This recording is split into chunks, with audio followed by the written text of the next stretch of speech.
Oh, wait, shit. I already did Evil Joel. God damn it. Whatever. They won't notice.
All right, I got everything I need now.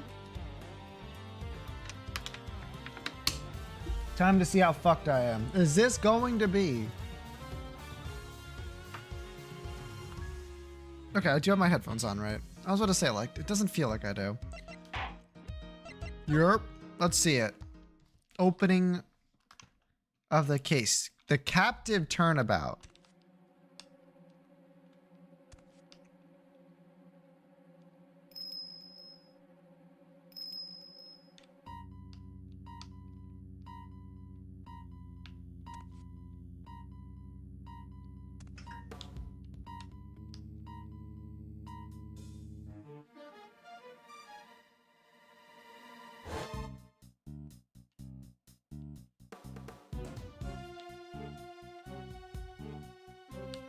Oh no, not Mr. Knight.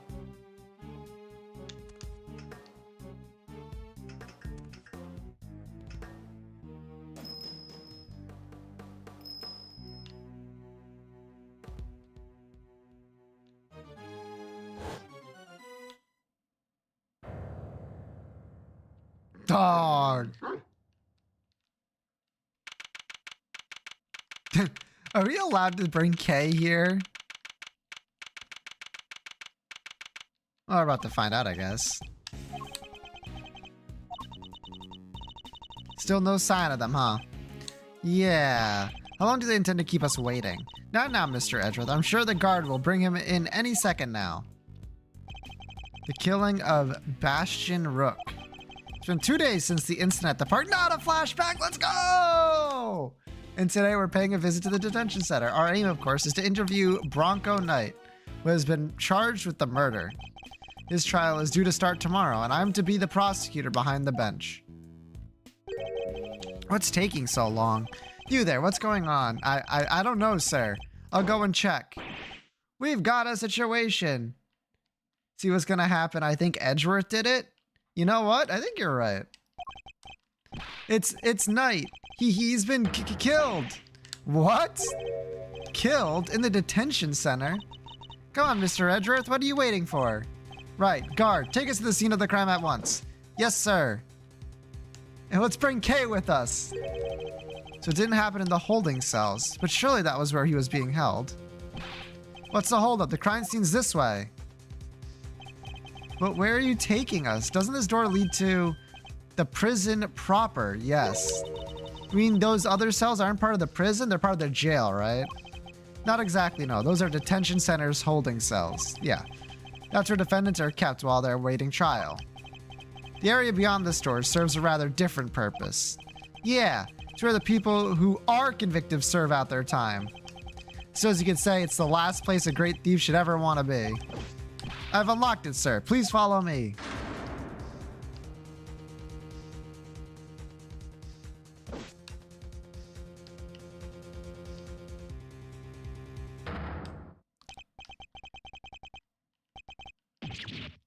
When are we arresting Kay again? Probably not, right? At least not this one. Okay, a chess set. That's clearly his. Bro loves chess. That's Knight, all right, but he's dead. How could this have happened? And how did he wind up inside the prison proper?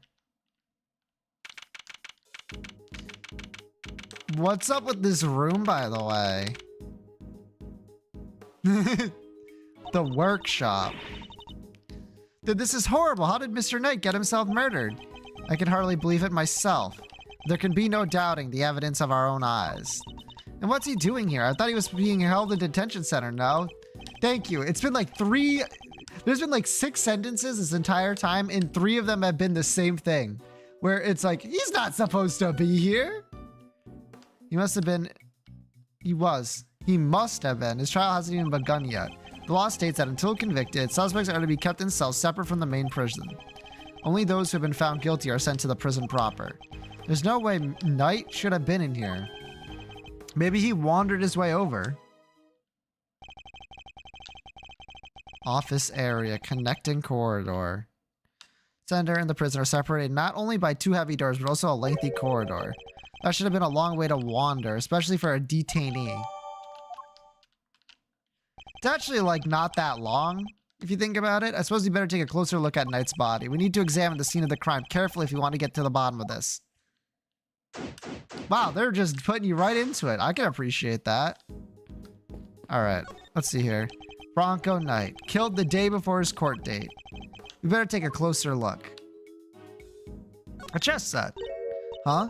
Is that... Oh, I've seen one of those in your office, Mr. Edgeworth. Why are you guys acting like a chess set is like something that you wouldn't immediately identify?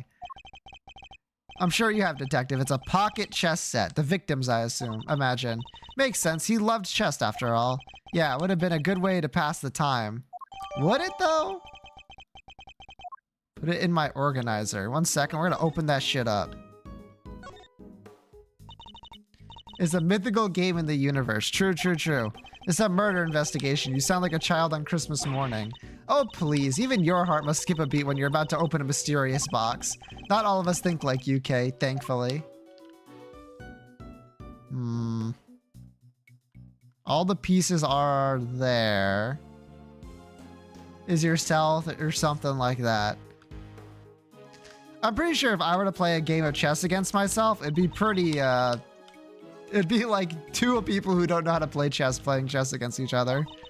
I've seen the ones you have in your office. So how come these are black and white? Most chess pieces are. The ones in my office are custom made. This guy! As in they're unique and probably valuable. I like the sound of that. She's got that glint in her eye. She better not be planning a robbery. Yeah, there's nothing here. That's a very normal chess set. Short video about reverse engineering private info of a creator. What the fuck are you talking about? Let me see.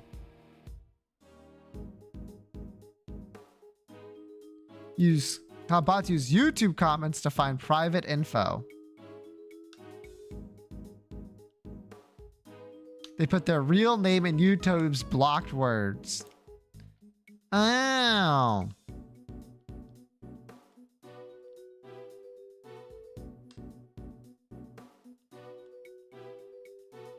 Oh yeah.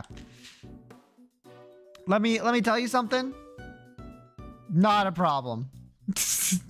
A non-issue for me.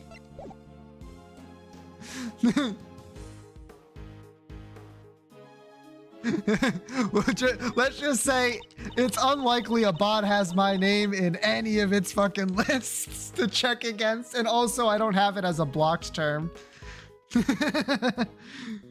That is not happening. His neck is soaked with blood from the hole in his neck. I assume that's the cause of death, and that was probably instantaneous. You wouldn't even have the chance to cry out for help. There's a small cut on his scalp, too. Was he struck with something?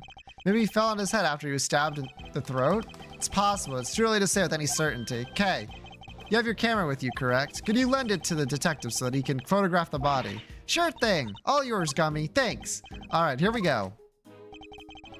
His clothes are sure are a mess, though, huh? Oh, yeah, they are. Indeed, they appear to be covered in dirt. But thank you for sharing that with me. I don't know why it's a video when they tell you the exact methodology within a combination of description plus pinned comment. I was like, you know what? That's a good point. I think a lot of people would in fact put their real name and shit as part of blacklisted words, but bots can just do that. Like, right? They can just test a bunch of shit.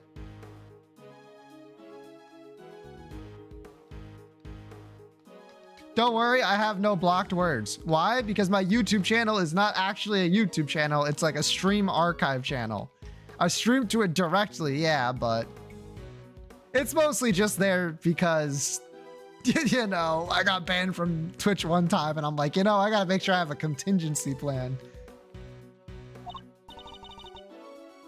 Yep, just the one though. I should examine it in more detail. Yeah, there is some blood on it. Quite a lot. Inmate use only.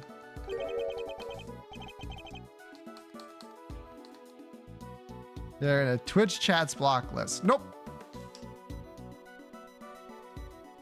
My block list on Twitch is very much just like a very strict auto mod on like racism and misogyny and stuff like that. That must be one of the prisoners who was using it, right? Yerp. Yeah, so you'd certainly imagine so. Chatting ass chatters, exactly. Fingertips are covered in blood on this side. Maybe we can safely assume that this glove was dropped after Knight's blood has been spilled.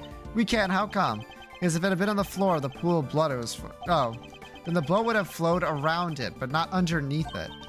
Oh, I mean there'd only be a band of blood around the edges of the fingers and not all over the backside. Assuming the glove was discarded after the blood had pooled around the body. Maybe a murderer ditched it after they did the deed. It's certainly a possibility. At the very least, whoever it was that dropped it must have seen the body. You there! Yeah, yes, sir. Have you seen that glove before? Yes, sir. The prisoners wear them for work. It's strange, though. Prisoners issued with those gloves are under strict orders to keep them in their cell. They aren't allowed to take them out without permission, and we always check. I suppose that would explain why there aren't any other gloves in the workshop. Same with blood and mud. A tarp. Body's partially covered by a dirt-stained tarp. Hey, for once I was right. It is a tarp. There's a rope on top of it. Was the knight tied up with the rope somehow? We should take a look under the sheets as well. Uck! Look at all that red stuff. Yes, I'd say that's blood. Okay, maybe you should lift it up more. We should keep looking around. There's bound to be more secrets to uncover. I'm sure of it. Hands seem fine. That seems fine.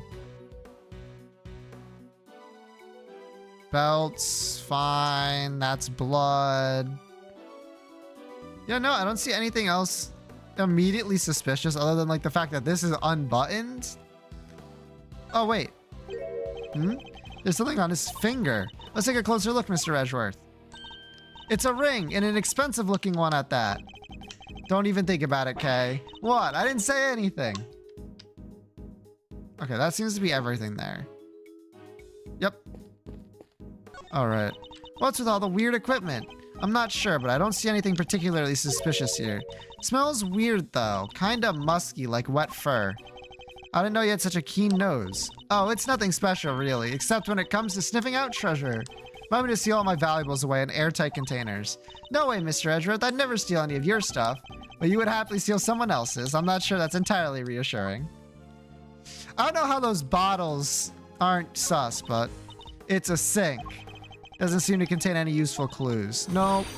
Oh, thanks for the follow. No whiff of treasure either. You don't know we're not actually looking for treasure, right? That's a hook. Time to inspect every suspicious nook and cranny. Indeed, this area is too big to take in all at once. Fortunately, I can use RS to look further up and down. I must scour the scene and expect everything that catches my attention. Looks like a pulley of some kind. Maybe the prisoners use it for work. I suppose so, yes. Okay, I know you're going to say no, but absolutely not, Kay. You are not permitted to swing on that rope. Arrgh, I knew it. I should have known you were being serious.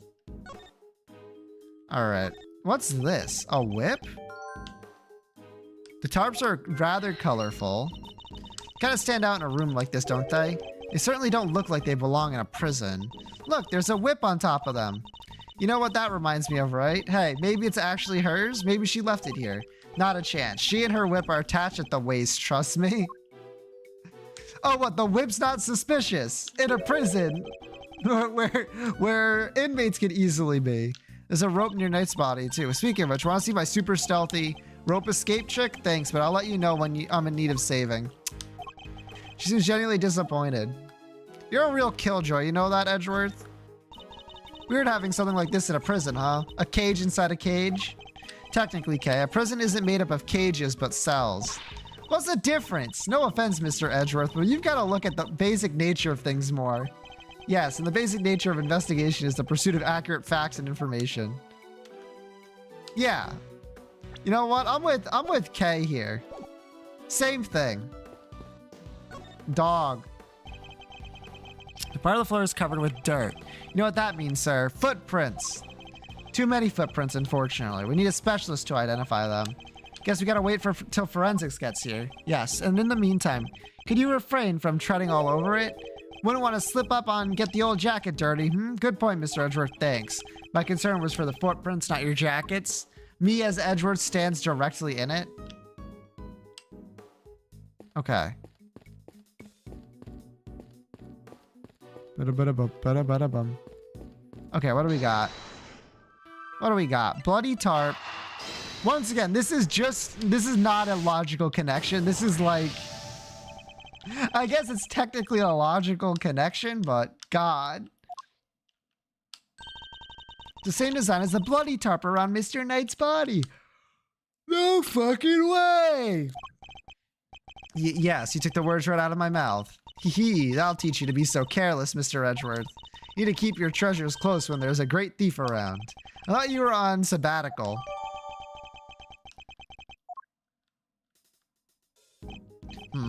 Not a bad bit of evidence gathering. Ha, nothing can stop us. We're on the hunt together, right, Gummy? You betcha. We're unstoppable, a regular Three Musketeers. Let's not get carried away, Detective. There's one thing we still haven't found, huh? What do you mean, sir? What's missing from this crime scene? I see no signs of a murder weapon anywhere.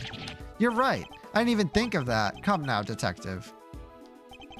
These are basic investigative principles we're talking about here. Yeah, I guess. Sorry, sir. Don't worry, Gummy. It hadn't crossed my mind either. A fact that hardly puts my mind at ease, Kay. Items that could prove even potentially lethal are strictly controlled within a prison. Yeah, we just have a sink that you could drown yourself in, a hook that you could use to pierce your skin, a whip that could kill you, strangulation, ropes that you can hang yourself with. No big deal. After all, we wouldn't want the inmates getting their hands on them, would we? Which means acquiring a murder weapon would be hard enough, let alone leaving the scene with one. Oh yeah, nice thinking, Mr. Edgeworth. What was the murder weapon, and where has it gone? The answer to these questions may be the keys to figure out what happened in here. I didn't know the guy had a whole entourage. Excusez-moi, but this is the scene of a crime, right? Wait a second, are you? No way. Those piercing eyes, that furrowed brow. Mr. Fender. It has been far too long. I know, right? But even after all this time, I'd know that deep brow anywhere, and that neck wear, obviously. Manfred von Karma, the man, the legend. Gotta say, I didn't expect to see you here. Hold it! What are you talking about, pal? This is Mr. Edgeworth, not that old geezer. Detective, please. Edgeworth? Wow, guess that explains the fresh face. Heh, can't blame the guy for mixing you two up, though. You're the splitting image of the old devil in his day. I see you haven't changed. How many years has it been? Man, good question. But who's counting, eh? Been away traveling so long I lost track, you know how it is. But you know what I do remember? You betraying everything you were supposed to stand for. Whoa, where did that come from? And who are you anyway? This is Eddie Fender. He's a defense attorney.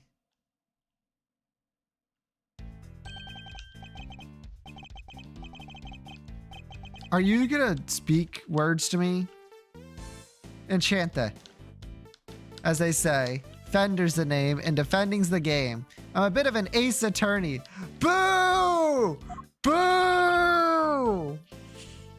Detective Dick Gumshoe. And I'm Kay Faraday, great thief. On sabbatical at the moment though. A great thief, wow, that's so romantic. I swear to God, if I have to read more French, I'm gonna commit crimes. Dress chic, if you will. Right? It's nice to finally meet someone who gets it. I'm looking to expand the franchise, actually. I even made signing up super simple. Sounds awesome. I'd love to come hang out with you guys if you'll have me. Sorry, I should have also mentioned that it's girls only, and they have to be super fun and super cool, and yeah, I totally get it. No hard feelings, yeah? Come on, bring it in. You've got to be kidding. My bad, my bad. I'm just so used to how they do things elsewhere, you know? Ahem. And why are you here, Mr. Fender? Oops, almost forgot this is your scene. Keeping the defense out is strategy number 1 in the Von Karma playbook, after all, isn't it? Hold it. Hey, quit it with all the Von Karma stuff, pal. What gives? Hold it. Detective, calm yourself. His attitude is, unfortunately, understandable. That's true. After all, Von Karma was well known for his tactics to guarantee himself the victory, and also he did not kill Edgeworth's dad. I take you are Mr. Knight's attorney? Guilty as charged, Your Honor. Well, I suppose to be anyway.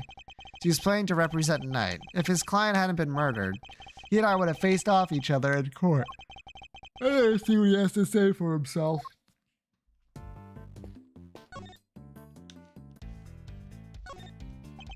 So the victim asked you to represent him? Sure did. We were supposed to have a little chat today. As was I. But a guard showed up instead and told us that his body had been found. Shrug. I'm as bummed as it is you. Even brought him some weenies to cheer him up. Mr. Fender, you know you can't bring food into the prison. Oh yeah, well it's here now. Want some? Little vice I picked up on my travels, so Moorish. No, thank you. Fine, you do you. What are you doing here anyhow? Don't tell me why did he hear Knight's side. Von Karma was always more of a convicted defendant at all costs guy. He didn't teach you that? That was a long time ago. If you say so. Sure you didn't want any weenies? No, thank you. Wow, have you met with your client previously? Yes, indeed, Your Honor. Just yesterday, in fact. The Bronster called me the minute he was arrested. Sounded really freaked out, man. Oh yeah, mentioned your little performance, too.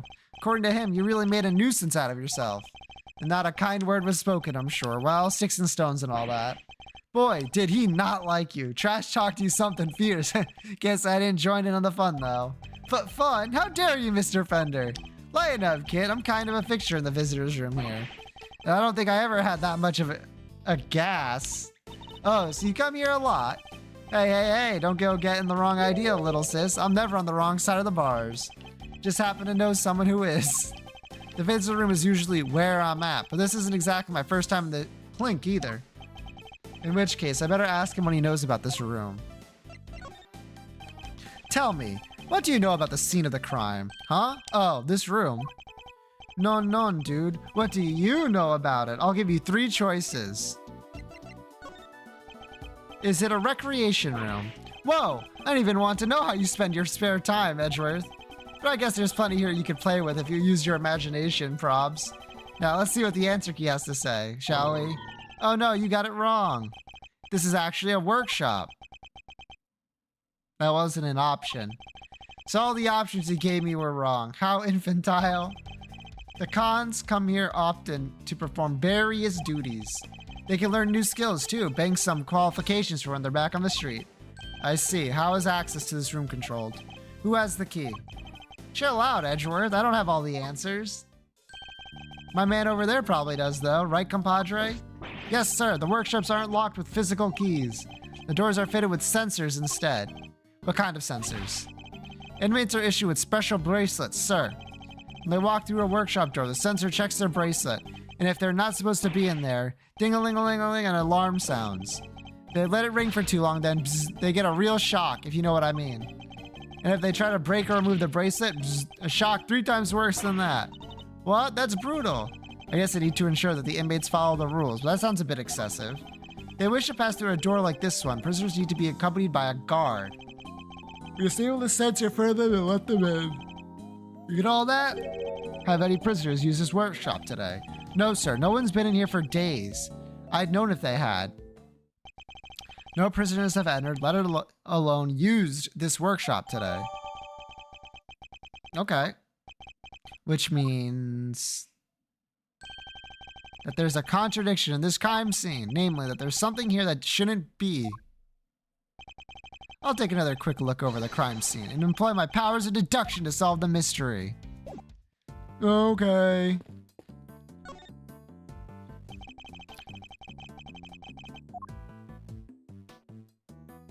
Wants me to do something. Bro, how is he in here? Eureka!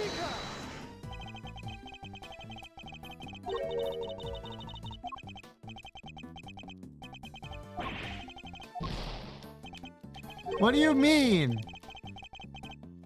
Yeah, him! Him! He's not supposed to be here!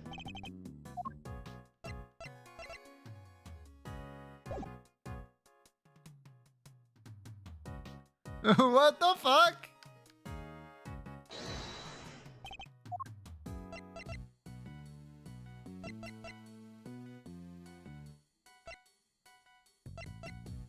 Wait, what does it want me to do?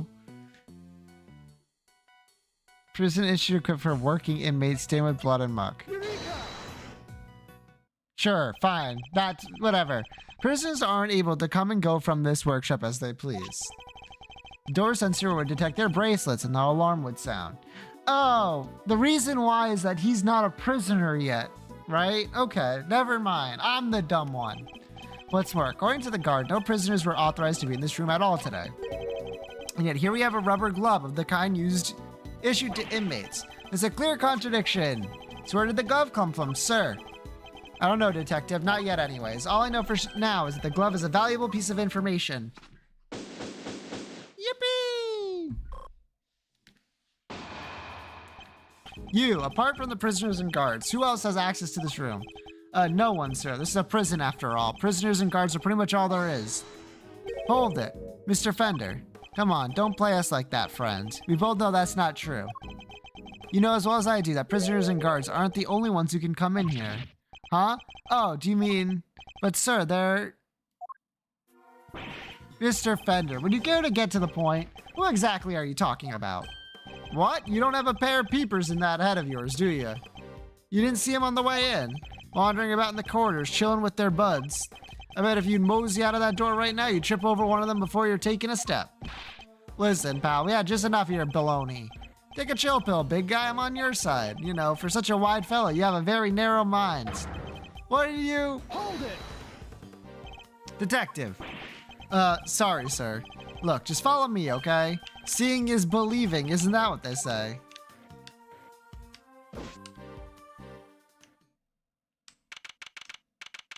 What's with the rock formation?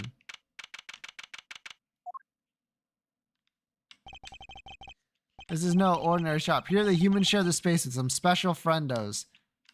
That is the smallest dog, it's a dog, smallest horse I've ever seen and the largest rabbit. Holy shit. A monkey? A pig, a cat. Animals, yep. Bird and feathered fellas of all shapes and sizes. Guard filled me in on how it came about. Seems they decided to try a little experiment in animal therapy a few years back. The cons are aside a critter each, a buddy to help keep their spirits up. Really? Wow, that sounds like so much fun. Ponies can be pretty small. Look at how small this one is, though. That's like so small. Plus, inmates can even earn pet care qualifications. They go through some job training with the animals. Oh, that must be what all the equipment in the workshop is for. You got it. Room set up specifically for that training stuff. So, when you said someone else could have been at the scene of the crime. Exactamundo, big guy. I was talking about these guys. Hold it. Then that just means you're still talking baloney. What would an animal do with a rubber glove? Good question. All I'm saying is that it was possible. The rest is Mr. Prosecutor's problem. Mr. Edgeworth, sir, if you want me to arrest this piece of baloney, just say the word. Let me get this straight. Are you saying these animals can wander freely around the prison? You know those sensors on the door? They detect the prisoner's bracelets and the sound alarm when someone goes walking about. Well, for our furried friends, it's the other way around. They're fitted with microchips that open doors right up. They are? Uh-huh. They're implanted just under the skin around their shoulders. Big needle, quick jab, and viola. What? Doesn't it hurt? Nope. They don't feel a thing. That's what they tell me anyways. Now, where was I? Alright, so the point is, they're not the baddies here. So there's no reason to punish them. It's ironic, really. Here in this institution where the humans are caged, the animals are free to roam to their heart's content. Okay. They're not completely free, though. They can't leave the prison proper, for one thing. No sensor on that big mother of a door out, you see. Ah. What's that tinkling sound, sir?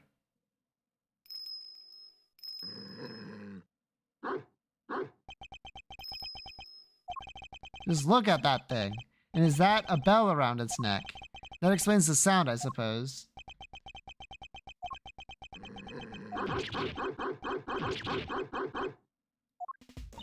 Mr. Edgeworth, were you seriously trying to stare it down? I refuse to lose to a dog. Not for nothing, sir, but your dog handling skills could use some work.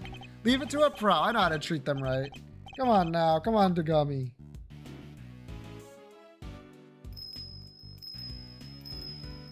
Edgeworth is the kind of person that like sees an animal staring at him and he just stares right back until it leaves. And he's like, yeah, that's right. Don't you look at me like that. Man, ignored by a dog.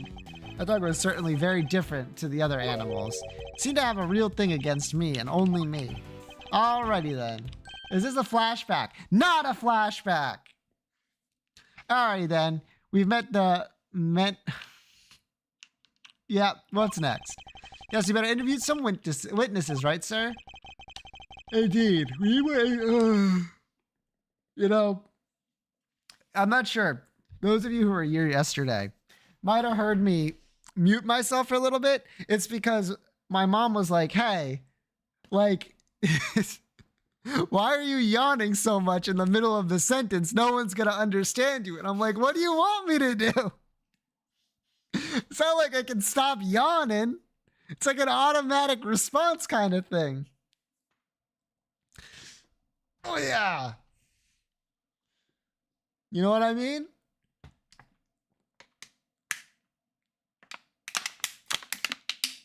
I got 7 hours and 45 minutes of sleep last night. I got plenty of sleep. That wasn't the issue. I should have gotten 15 more minutes, granted, but that's within the margin of error. Indeed, we need more information around what was happening on the time the body was found. Now let's start with that guy. Hey, you in the cell.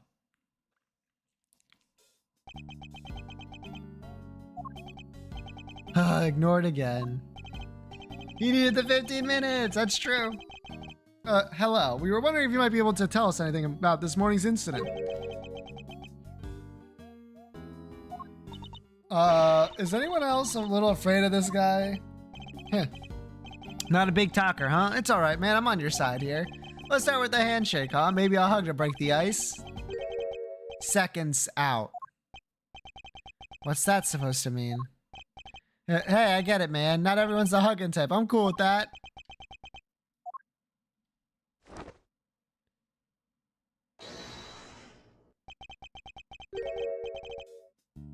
The fuck? Round 1, 10 reps each. What is this man up to? Better see what he has to say for himself. Your name. From the blue corner, it's Rocco D259 Carcerato. Don't mind if I keep moving, do you, boss? Fighter can't let his heart rate drop, see? Doesn't look like there's any danger of that. Don't worry. Don't you worry that you'll lose too much weight doing all that. Gotta make weight before a fight, boss. Won't even make it to the ring if you don't. So you're... Wait, I get it. You gotta be a boxer, right? Was back in the day. But it's good to stay fighting fit. Least way, that's how I see it. There's the bear part of your training too. It looks kind of like an apron. It's so cute. Ain't nothing cute about Teddy. Kid's my partner, see? This here polar bear keeps me on my toes. That's a polar bear? Are you stupid? Is the prison insane?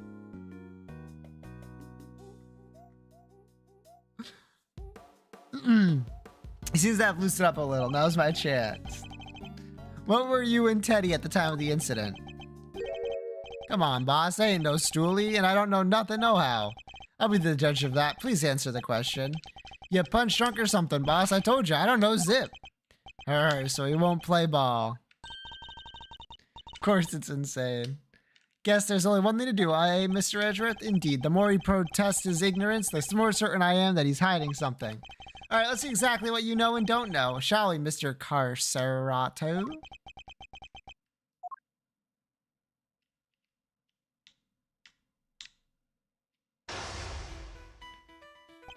Now, let us analyze the state of play.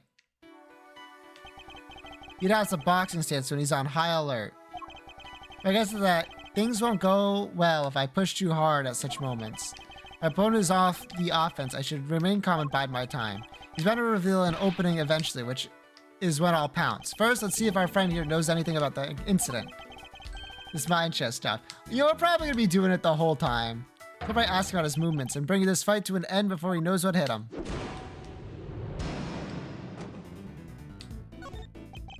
Why don't you start by telling me what you've done today? You will answer me, Mr. Carcerato. What? You want to shoot at the champ? Is that it? Then put him up, pal. Throw in the towel already. That's going to be a record.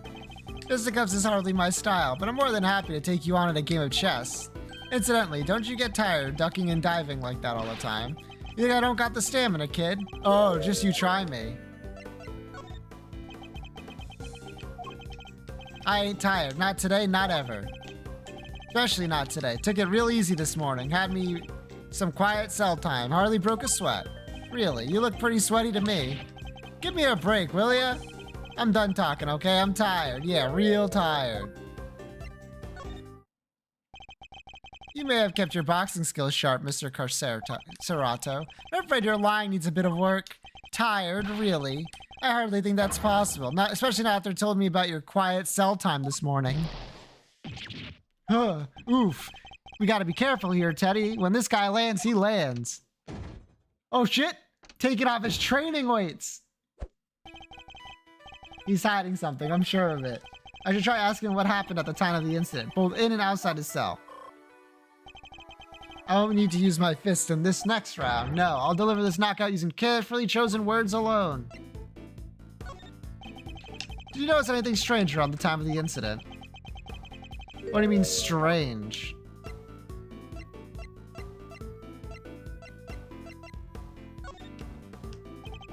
Haven't you noticed yet? You're backed into a corner here. Get a load of this guy, Teddy. He thinks he's got the champ on the back foot.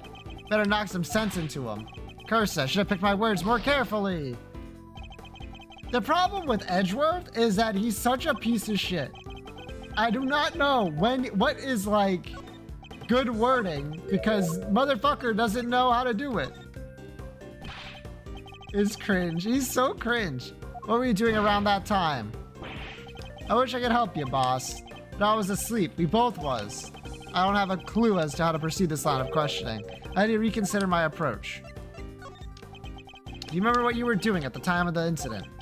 I was catching some Z's. We both was. The incident happened only a short while ago. You seem wide awake, all things considered.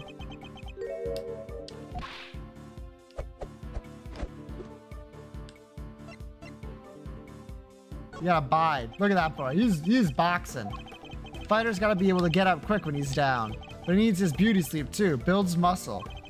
Is that so? Then I apologize for waking you. I have read that rest is an important part of any boxer's training regimen. You don't say. So, Mr. Prosecutor's savvy when it comes to the fight game, huh? Who knew? How did you know my profession? Interesting. How did you know I'm a prosecutor? I don't remember telling you. You've been eavesdropping, haven't you? You've been listening to every word we've said out here in the corridor, which means you weren't asleep and that you are lying again. You're good, kid. Caught me clean with that one. All right, I admit it. I wasn't catching no Z's. But what? The guy can't work out in his own cell no more without lawyers getting involved? Or is a man taking care of himself a crime now? The fact that we know he was awake is an important development. It could well prove to be... Oh my god, Edgeworth. Yeah, I get it. Don't play dumb.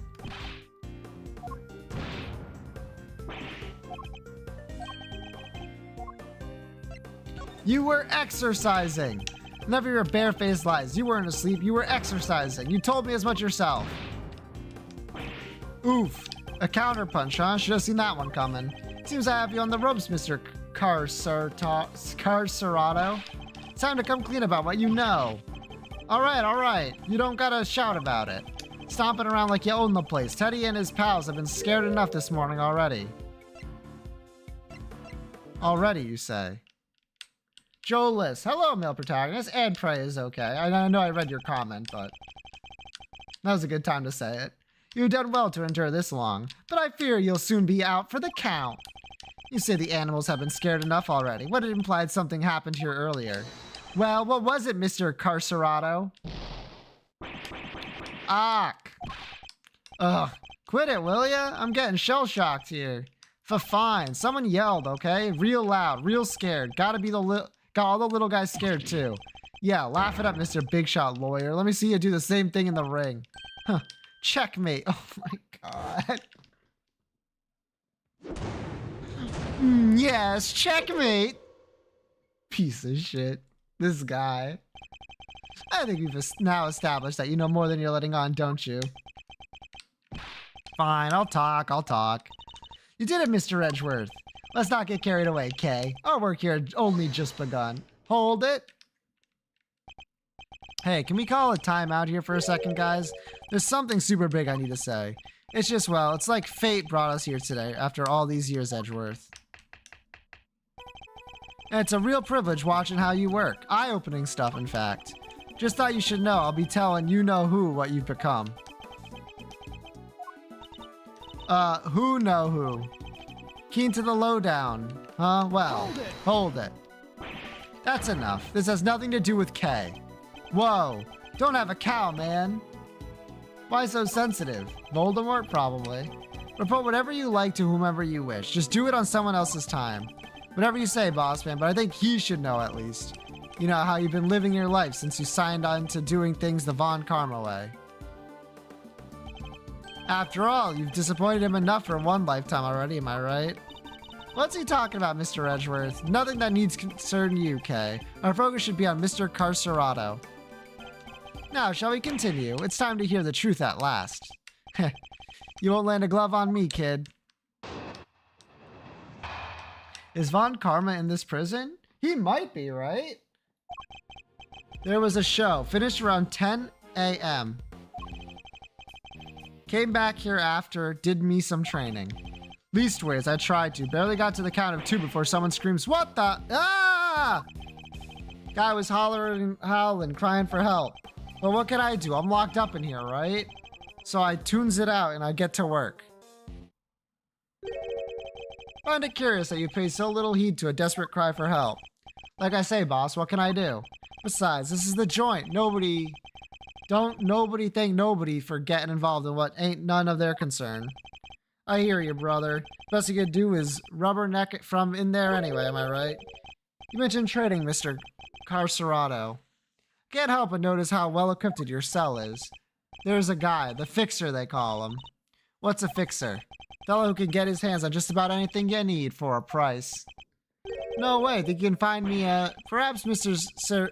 Carcerado. What you ought to ask for is a beginner guide to giving better testimony, because I can promise you that you'll be down for the count in one. You put me down, try it, bum. And what am I, chopped liver? Oh my god. Yes! Tell Edgeworth about a fixer. True, true. There was a show, finished around 10 a.m. What was the show about? What kind of show was it exactly? Depends on the day. They bring them in from outside, see? Singers, dancers, all kinds. Gives us cons a little something to look forward to. Nice, that sounds like fun. And you went along to see today's show? Sure did. Can't miss a good chance to get a glimpse of the outside world now, can I? Then it was over. Didn't answer the question, by the way. Did some training. When did this training involve? Let's see now. Today was stamina and rhythm work, which means jump rope. What? In that tiny cell? How? And what about Teddy? Isn't that dangerous for him? Kid's no dummy. Second I get my rope out, he jumps up and holds on tight. You jump rope with a polar bear clinging to your chest. Told you, didn't I? We're partners. And besides, a little extra weight's good for me. Anyway, I started jumping rope. At least I tried to. Barely got to count to someone. What the? Ah! Tell us more about the scream you heard. It was a scream of a guy about to scream his last. I should know. Whoa there, good buddy. Now's the time and place. There's a time and place, you know. So it's clearly audible. Guy backed into a corner fighting for his life. You ever hear something like that, boss? Well, I have. And yeah, it was clearly audible. Hollering and crying for help. Hold it! And that's all you heard. There was nothing else. Nope, nothing much anyway. Anyhow, so there was something. What else did the victim say? You have to tell me. Oh, I do, huh? Why don't you come over here and I'll see if I can make you squeal like he did. Whoa, whoa, whoa, whoa, whoa, whoa. Forgive the kid here. He doesn't know when to quit. Come on, Miles. Apologize to the good man. This is clearly important, yet he insists on remaining infuriatingly vague. Look, friend, how about you let this slide, please, for me? So yeah, I heard the voice like I said. Well, what can I do? I'm locked up in here, right? Hold it! You were able to concentrate on your training even after hearing all that screaming. Look, if we was on the outside, maybe things would have been different. Maybe I'd have seen what I could do, but this ain't the outside. I can't go no place, even if I want to. You didn't think to slip out of your cell to go sneak a peek. I don't think anyone would have thought of doing that except you, Kay. If only this wasn't a prison, Mr. Knight might have lived. I somehow doubt it. Frankly speaking, there was no saving him. What? But if someone could have just gone to him in time. Mr. Carceretto is clearly lying. What I don't understand is why. Let's see what I can uncover by pointing out the contradiction in his testimony. Hold it! Oh, wait. God damn it. Hello, Nova. What are you doing walking about?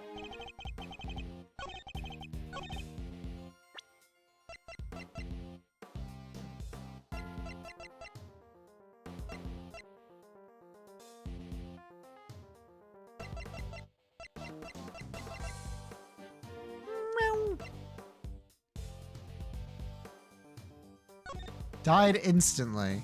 Objection! Get owned. Are you listening carefully, Mr. Carceretto? Huh? You trying to be cute or something? The victim died from a wound to the throat, and very quickly at that. He had neither the time nor ability to scream as you claim he did. You say you heard the victim's cries, and yet that would have been impossible. But there must have been a scream. He said there was. He said there was. Quit looking so smug, will ya? Fine, I admit it. I didn't hear nothing, alright. But the guy in the next cell did. He told me so. The next cell? Is that fucking Polly? No. No, they wouldn't. You mean? Oh, fuck. What do you want? I heard a scream. What of it? We came back from the show and they put us in our cells, same as always. Just like I told this guy, I heard it. A scream, a really scary one. Scary how exactly? Didn't tell him this part, I guess. It was kind of like, yeek! Someone, anyone, come quickly. He's... something like that. Well, I guess it's safe to say that probably wasn't the victim. Indeed, it sounds more likely to have been the person who found his body. Ah, that explains it. So Mr. Carceretto was telling the truth, more or less. Is that really the case, though? Are there really no problems with his testimony?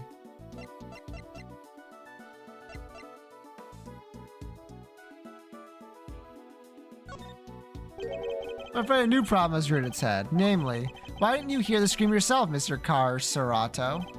Yeah, what gives, pal? How come you didn't hear anything when your neighbor heard it clear as day? Roar! Eek! What do you think? I think the crime or something, huh? I'm inside of your cell. Guy died over in the workshop, in case you forgot. Well, yeah, it doesn't seem a little weird now that you mention it. He's right. Neither of us could have done it. Because let me tell you, if I could get out of this cage and murder someone, you'd all be toast. Eek! Ain't that the truth? You bums ain't leaving this place in one piece if any of us can help it. I almost forgot that these men are hardened criminals. Well, I won't be doing that again anytime soon.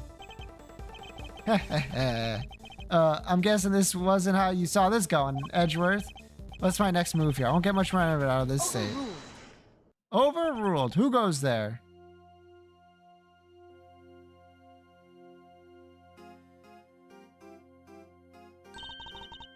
Court, order in the court. Who died and made you boss of me, huh? Can't you see we're kind of busy here? Hush now. Silence is golden. It is. Your hand, if you please. By the powers vested in me, I hereby sentence you to blissful silence.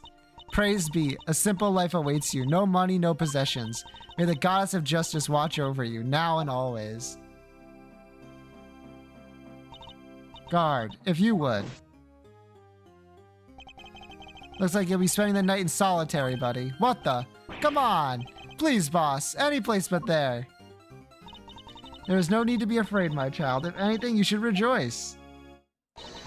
This is a blessing, a chance to redeem yourself, to be reborn. Elephant-sized parrot in the jail cell. No, I don't think so.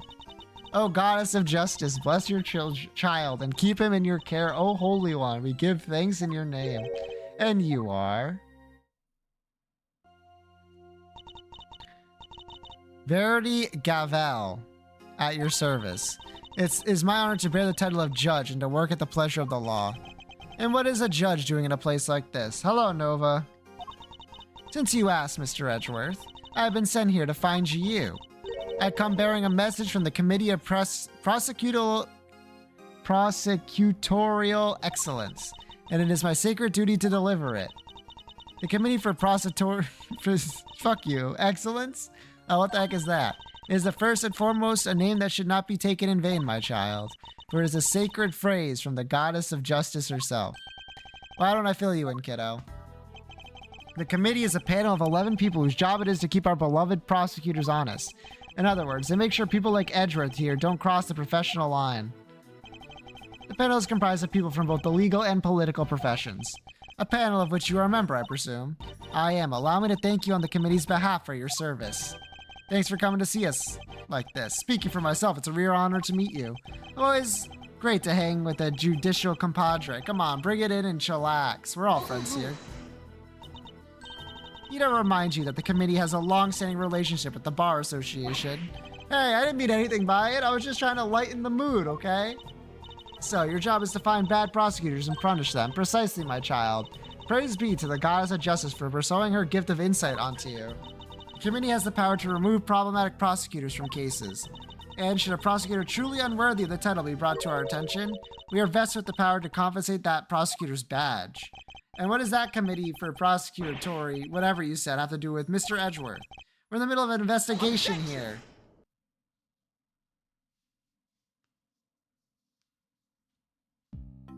Objection.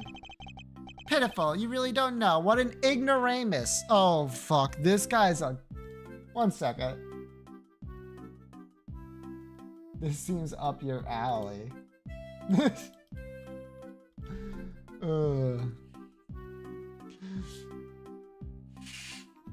How do I put this? My brother just sends me a link. He's like, this looks up your alley. Can you guess what game it is he sent me? Can he take a wild guess? What game my brother sent me a link to? Persona 3R. No. Wet Girls. Male protagonist. This one. That would be even funnier. No. Let me give you a hint. The game is 10 years old.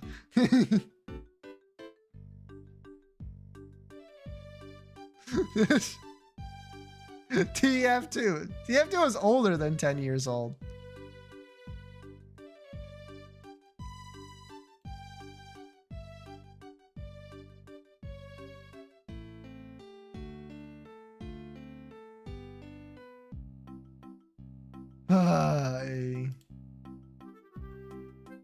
Skyrim. Dang, it's like one of those dolls. Final Fantasy 12. Nope. Octodad. Deadliest catch. Brother.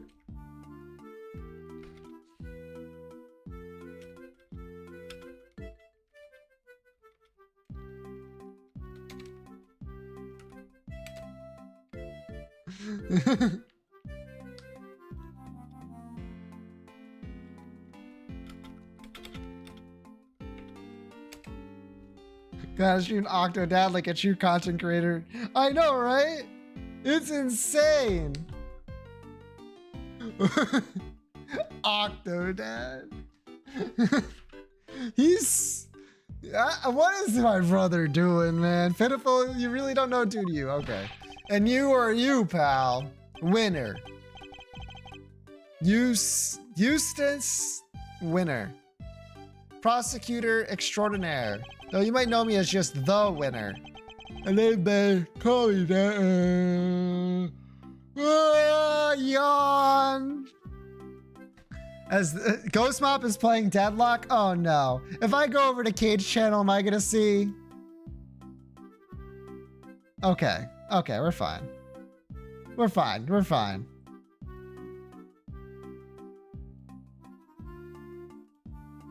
It's fine. Kate's not playing.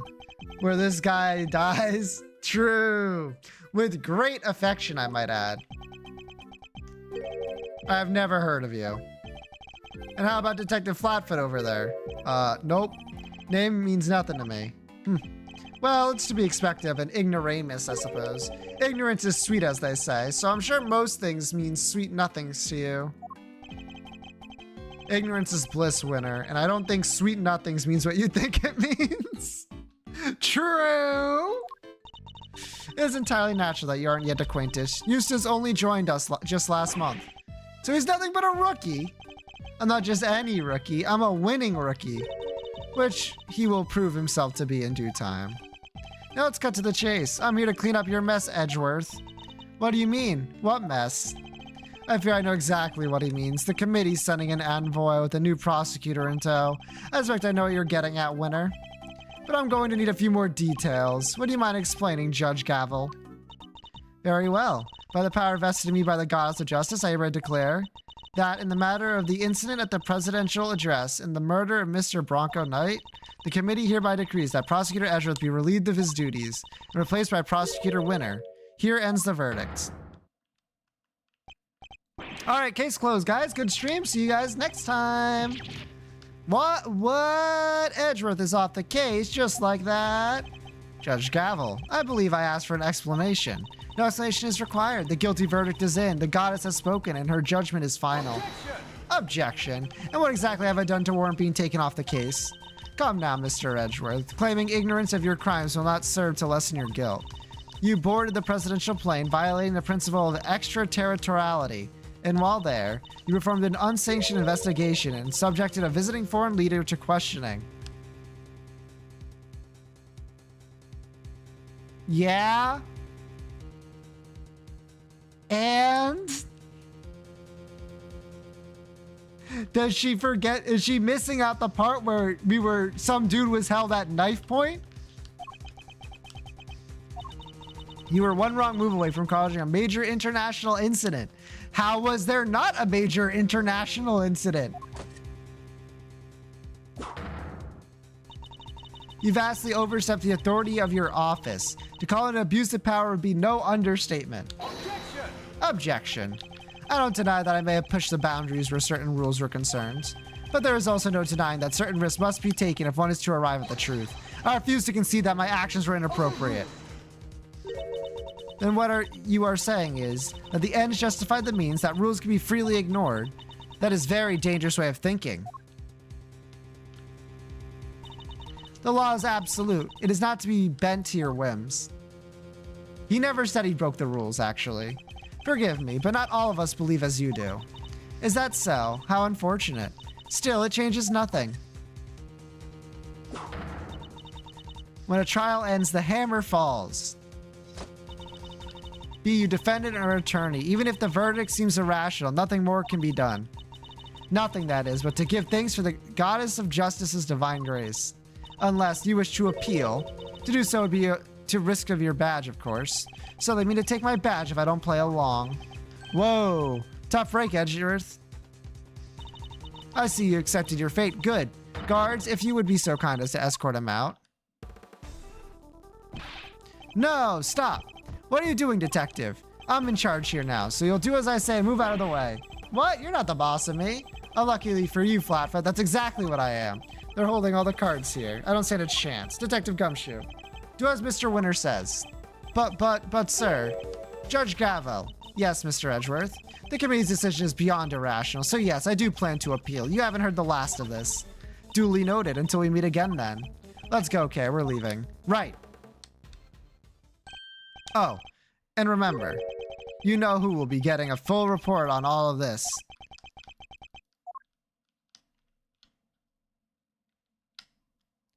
To be continued. Well. A to be continued at 9 o'clock? You know what that means.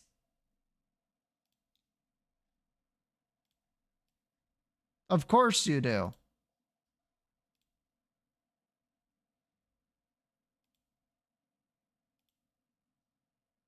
Didn't look to the right while walking away? True. Evil Eye. Wow, that was fast. I even get to say it. It's Icicle. Okay. Item room tiers, white and blue character. Is this just Isaac's tiers?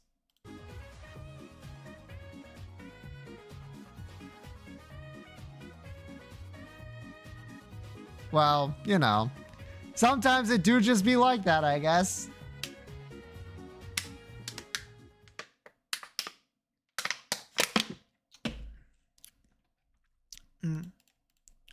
Trinket. It's not cancer. Probably. Yeah, it's not cancer. Less than 13.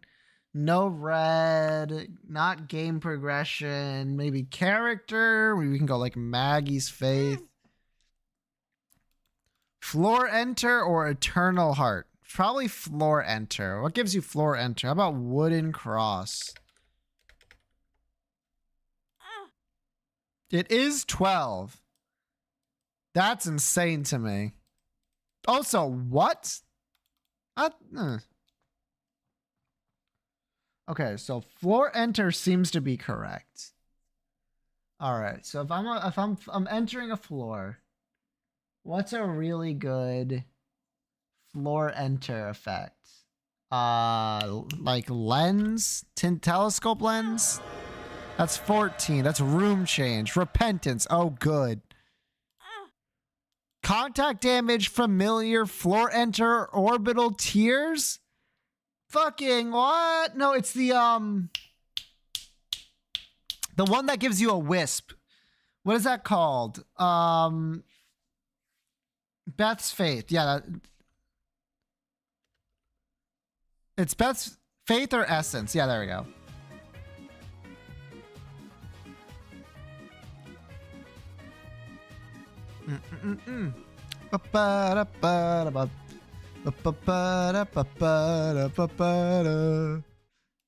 All right, Seated Endless and True Infinite don't exist yet. Still, as the only person waiting for those, kind of cringe. All right. Mute when piercing.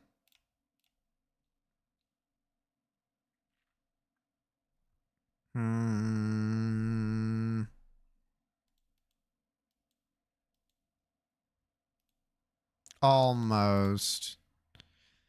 Gray items with red eyes. Yep. Of course, these are black and not gray, but fuck you, I guess. Secret room items, items that show the secret room, and then charging items. That one's easy.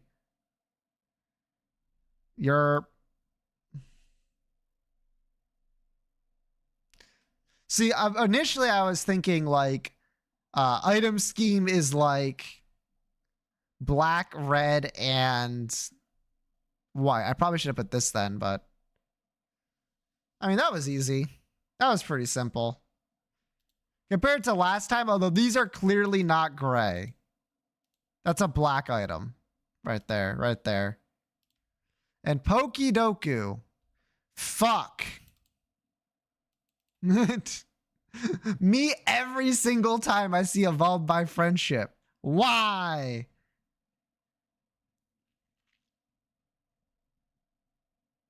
I'll do that one next. This one's like, I don't know. Let's go with Cottony. I don't think we've done that one yet. Hoenn Fairy type. Okay. Mawile. You go Mega Mawile here. Try to get a few extra points. Flying Fairy. There's only 2. We'll go with the one I haven't done yet. All right. Mega Evolved Grass type. Venusaur. Sceptile. Abomasnow. Got him. Hoenn. Mawile. Absol. All 3 of the starters. Stabili. Banette. Altaria.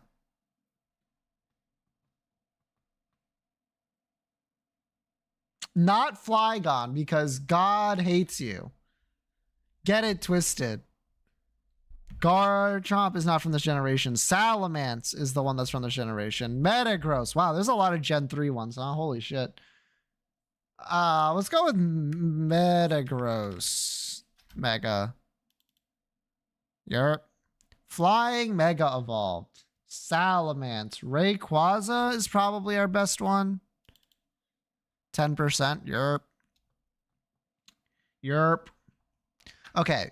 Now here's the fucked up ones. Okay. Friendship evolved from Hoenn. I gotta put my brain together here. Friendship.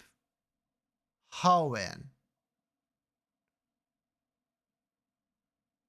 Friendship. Hoenn. Friendship from Gen 3.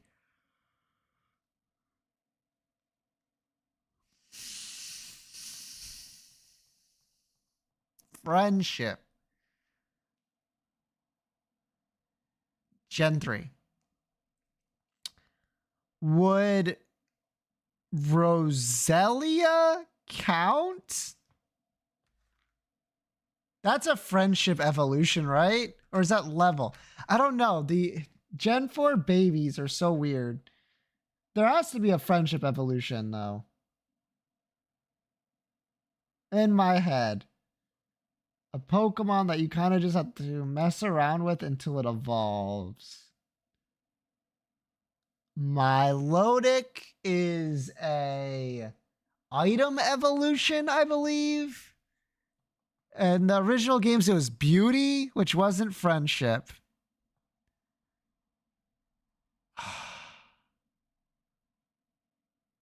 Fuck. Friendship. Friendship. Delcatty's a moonstone. We learned this the other day.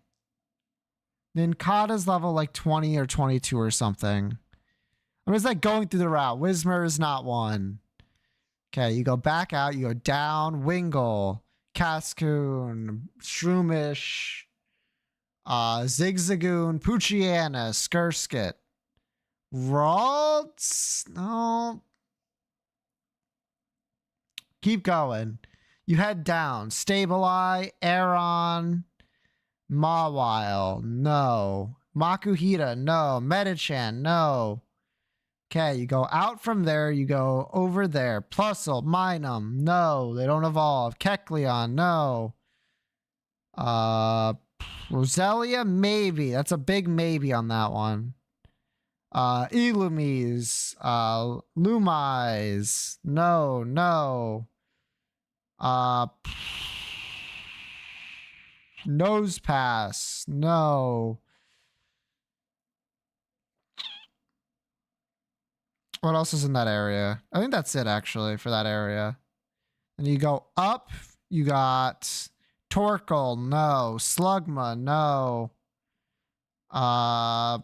Numel, no. You go up more, Spinda, Skarmory,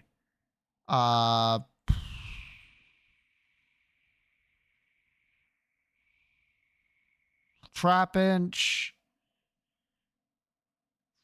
I don't know. I think there's another one there, but I don't think that's a friendship evolution either. You go... Okay, so you go up that way. You're heading through to there. Manectric. No. Magneton. Doesn't evolve.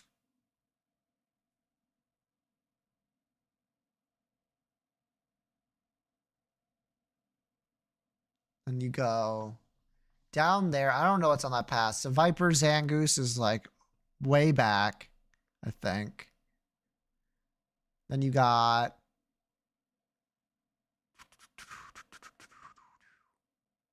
Then you go back down for Surf. When you start surfing, Barbaroach to Wishcash, I don't think so. Milo takes a maybe. I don't know what they count that as. Tentacruel is not from that gen. Whalmer, don't think so. Castform, no. Tropius, no. Breloom's there again, also no. Swablu, Lotad. No. None of these are friendship evolutions.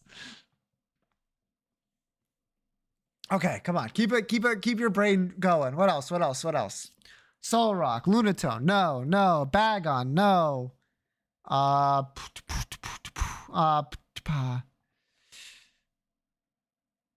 Absol, no. Duskull, no. Chimecho. Chimecho's probably friendship. Let's go.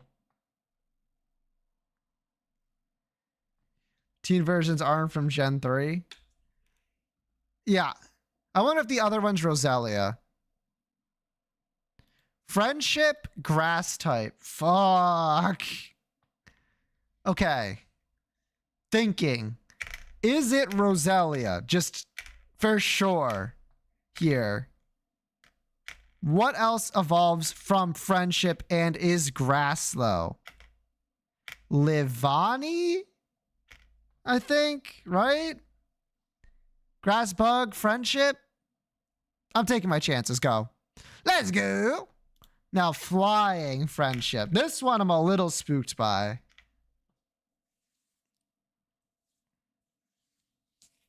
If I'm a bird and I want to evolve by friendship, what bird am I?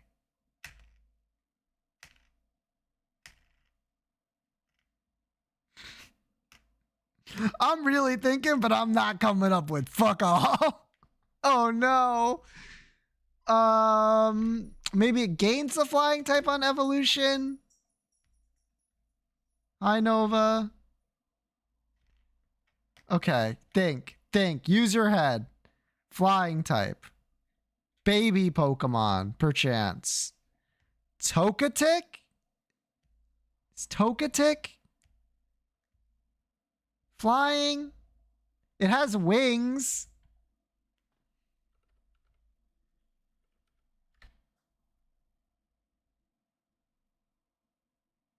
I mean, it has wings. Let's go. This was impossible. Roselia, I knew it. Mega Rayquaza, I told you no one ever picks it. Metachan, Obama Snow, we got that. Morlul. Huh. Right. Was it just like Whimsicott? Yerp. Mega Gardevoir. All right. Fair enough. Got that one. We got the most common for these two, but give me some credit. The responses were not much. What were they? Swoobat, Crobat, and Togetic. I always forget Crobat's a friendship evolution. It doesn't make a whole lot of sense. This is bullshit. This is an evil category. Nothing in Hoenn natively evolves by friendship. It only retroactively got it.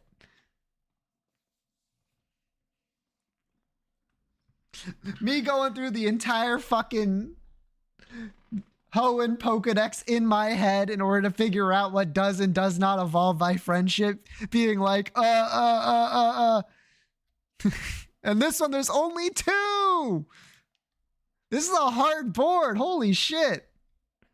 All right, but your boy did it regardless, even if it's not the best score ever. Holy. All right, now that I got my brain flowing, time to get back to Edgeworth getting his brain flowing while he's in his office. Fucking looking at nothing because he's boring. I still can't believe what happened yesterday. It was terrible the way those two treated you. Yeah? Now let's get to the chase. I'm here to clean up your mess, Edgeworth. Why is it not taking my inputs? There we go. The committee hereby decrees that Prosecutor Edgeworth will be relieved of his duties and replaced by Prosecutor Winner. Here ends the verdict. Judge Gavel and Mr. Winner certainly didn't mince their words. But that's not what concerns me right now. I'm more worried about the committee's reasons for doing what they did and what they might do next. I suspect it won't be good. To Mr. Edgeworth, are you listening to me? Yes, of course. So this is it. You're giving up on the Bronco Knight case. No. Yawn. I have no intention of doing any such thing. To walk away from the case would be to tactfully accept the committee's decision. The only problem is that I don't have the authority to continue investigating.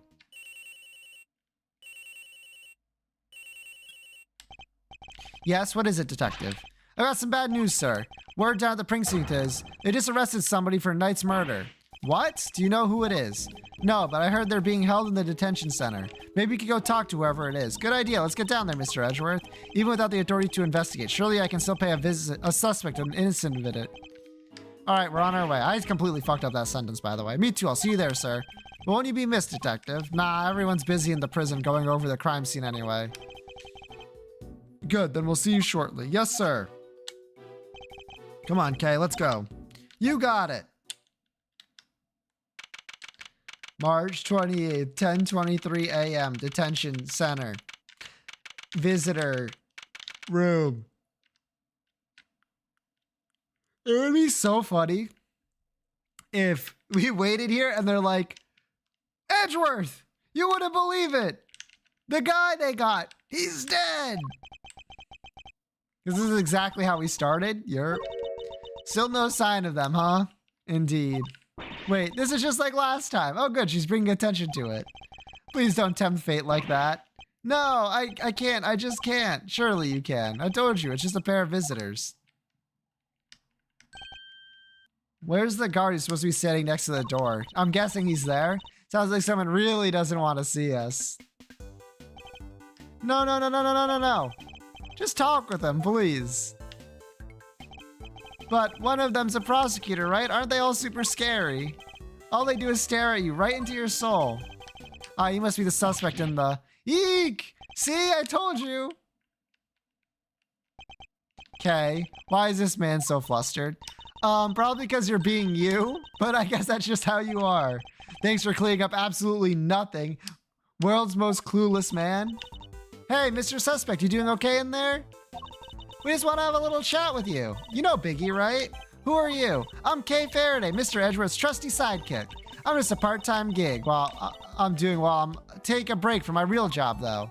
Funny, I don't recall ever employing you. And that's Mr. Edgeworth. He is a prosecutor, but he's not going to stare a hole into your soul or anything. Oh, please. Really? Really, really? Really? Eek! I love watching Edgeworth get bullied. It's my favorite thing. Can you please tell us your name? It's Saint. Simeon Saint. Well, nice to meet you, Simeon. You can call me Kay, everyone else does. Prosecutor Mile Edgeworth, I'd like to ask you a few questions if I may. Please, Mr. Simmon, we're trying to help you, I promise. Really? Thanks to Kay, it sounds like we might finally get some answers at least. Simeon Saint. Perhaps you can start by telling us a little about yourself. Who, me? But why would anyone want to know anything about me? I'm boring. I'm nothing. I'm a nobody. Me, when someone asks for any information about myself, be like, I'm boring. I'm nothing. I'm about to go yell at a cat. Nova, what are you yelling at? That's what I thought, nerd. Do you have a job? Oh, well, it's hardly worth mentioning, really. I'm your average corporate pencil pusher, just like everyone else, honest. This is gonna take a while. And about you, Mr. Knight. And just when I thought we were making progress. Okay. So, Simeon, do you know Mr. Knight? Come on, you can tell me. Bronco? Yeah, I knew him. We were friends. Interesting. I wonder if he knew that Knight had been arrested. And, did you know Mr. Knight had been arrested? Yeah, I even came to visit him. I came to see Knight. I wonder when that would have been. And when was that, Simeon? It was the day before yesterday. The day before yesterday. So 2 days ago, around lunchtime. Okay. I came as soon as I got the call from the cops. The police called them. Why? How come the police called you? They said Bronco asked them to. That he needed a favor. A favor? Uh-huh. He wanted me to bring him his chess set. The pocket-sized one. So I went by his place and then I came here. A chess set? A chess set? Is it just me or is she getting better at stealing my thoughts? You do know everything you're thinking is written all over your face, right, Mr. Edgeworth? Yeah, I'm not a mind reader, just an expression reader. Amazing, right? Don't you just love having a sidekick as helpful as me? Huh. And have you read what my next move is going to be? I sure have. There's something you want to show Simeon. Indeed, let's present it to him and see what he has to say. Hey, I'm going to talk about the better game in The Great Ace Attorney. In The Great Ace Attorney, it has similar blue text, but it's established really early that Ryunosuke literally just says his thoughts out loud, and he's unaware that he's doing it. So everyone starts like responding to him, and he's like, how the fuck does everyone know what I'm thinking? And they're just like, expression reader. Bro, get out of here. Huzzah! So this chess set. Oh, that's the one I brought from Bronco. Well, that settles that at least. They're just reading the subtitles, true. We found it next to Mr. Knight. He always had to have a chessboard somewhere nearby. I'm not surprised he had it with him when he... Simeon, you and Mr. Knight, you were very close, weren't you? Yeah, we were best friends. At least I thought we were. But I guess I was wrong about that. What do you mean? If I knew him so well, why is it such a shock for me to find out he had killed someone? It's not easy discovering that someone you're close to had committing a terrible crime. It's a very bitter pill to swallow indeed. How could it all end like this? I could never have imagined something so awful.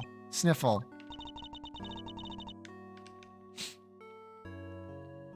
Something's not right here, Mr. Edgeworth. There's just no way Simeon murdered Mr. Knight. Yes, he certainly doesn't seem to have an obvious motive. Then again, he wouldn't have been arrested for no reason either. I wonder what the grounds they had for doing so. Why were you arrested, Mr. Saint? I just don't get it. Why won't he talk to me? I don't know. Honest, I don't. Whoa, he answered you, Mr. Edgeworth. I guess he's not scared of you anymore. Thank goodness for small miracles. The cops burst into my house this morning out of nowhere. And before I knew it, I was here. These policemen, was there a prosecutor with them? Yes, some kid named DeWinner or something. The rookie, I thought as much. So, did they interrogate you yet? What? I'm going to be interrogated by the cops? Well, yeah, I mean, you've been arrested. You're a suspect now. No. One of the detectives shout at me and threaten me and oh. There are always these hulking guys, right? Who get in your face and force you to. Detective Gumshoe reporting for duty. Eek! See, I told you. Please don't hurt me. Please don't crush me with those huge arms. Excuse me, sir? Are you keeping from us something that we should know? No, please. I'm calling the cops. What's up with this guy, Mr. Edgeworth? Oh, nothing, detective. You're just being you. I guess it's just how you are. I don't get it, sir. Look, Mr. Edgeworth, Simon is clearly innocent. There's gotta be something we can do for him, isn't there? Mr. Saint. Yes, you were Mr. Knight's friend, and 2 days ago you came to visit him. You had nothing at all to do with his murder. Is my understanding correct? Yes, I didn't kill anyone. Very well, then I will choose to believe you, and I will do all that I can to assist you. Huh? But why would you help and nobody like me? Let's just say I may not be doing it solely for your sake. I have something of a personal interest in this case. That's right, it's payback time. Let's show those two who's investigating reign supreme. Oh yeah, now we're cooking. Unfortunately, I still lack the authority to conduct said investigation. As such, my resources are rather limited, and I'll need to lean heavily on the ones I do have on hand, which means you, Mr. Saint. Your information will be valuable going forward. In other words, let's see how we can't help one each other out, shall we? Oh, I just thought of something. Why don't you just borrow an attorney's badge? Then you could represent our pal here. Now's not the time for jokes, scummy. I mean, Mr. Edgeworth is a prosecutor. He couldn't defend anyone if his life depended on it. But I wasn't kidding. I just thought, helping suspects. That's what a defense attorney does, you know? Sure, but we can do that too.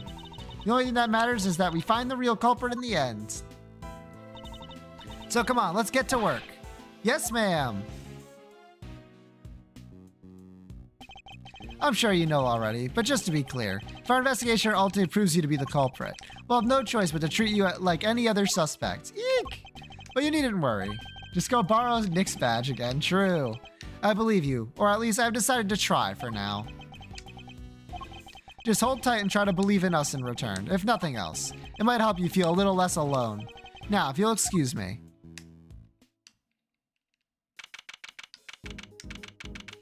Your life, your choice. So, we took good game in there.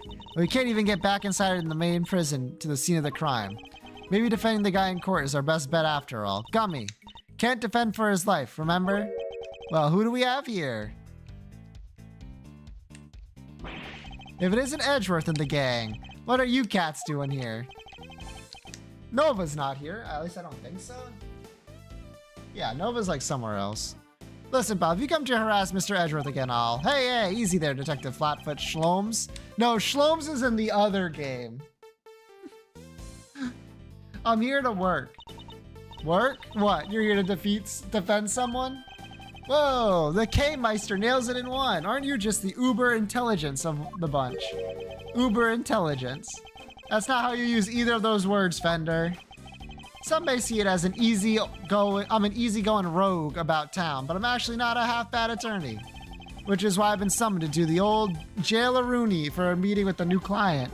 Subject is one Simony Sainsbury. You mean Simony Saint? I mean Saint. Whoa, that's freaky. You know more about my job than I do. Wait, Mr. Edgeworth, Mr. Fender's a defense attorney. Are you thinking what I'm thinking?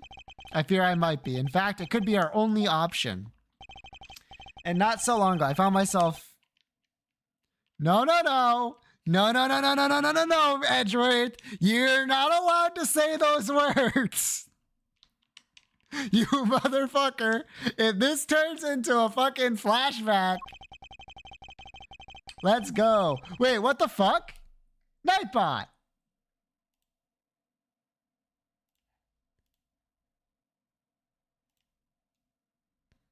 1 second. Uh-oh, wait. Whoa, whoa, whoa, whoa, whoa, whoa, whoa, whoa. Whoa, whoa, whoa, whoa, whoa, whoa, whoa.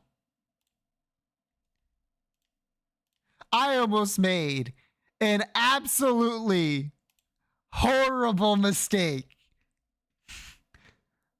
Remember how yesterday I turned off, no, it might have been on Friday, I turned off excessive caps.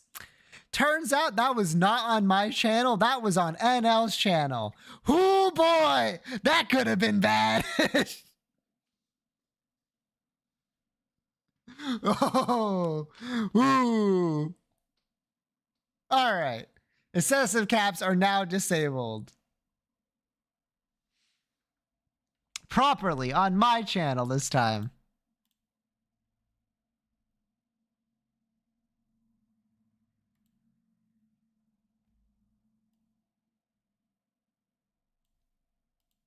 Let me fix all of these. Yeah, that's fine. All right. Okie dokie. This is why it's important to check your work twice, chat. I would have noticed it on Monday, but boy, I'm glad I don't have to.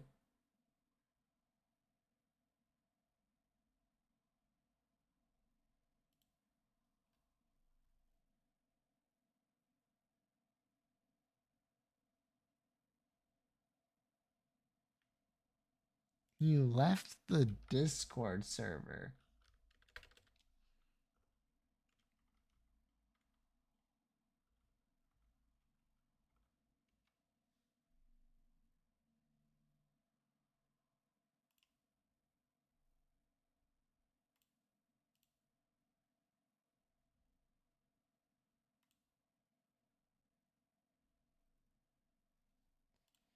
Disable streamer mode. I don't need it on.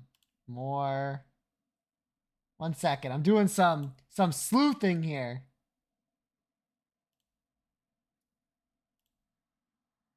Nah, he's still there.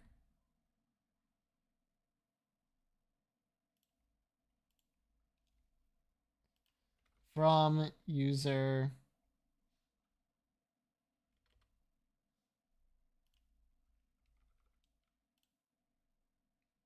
Nah.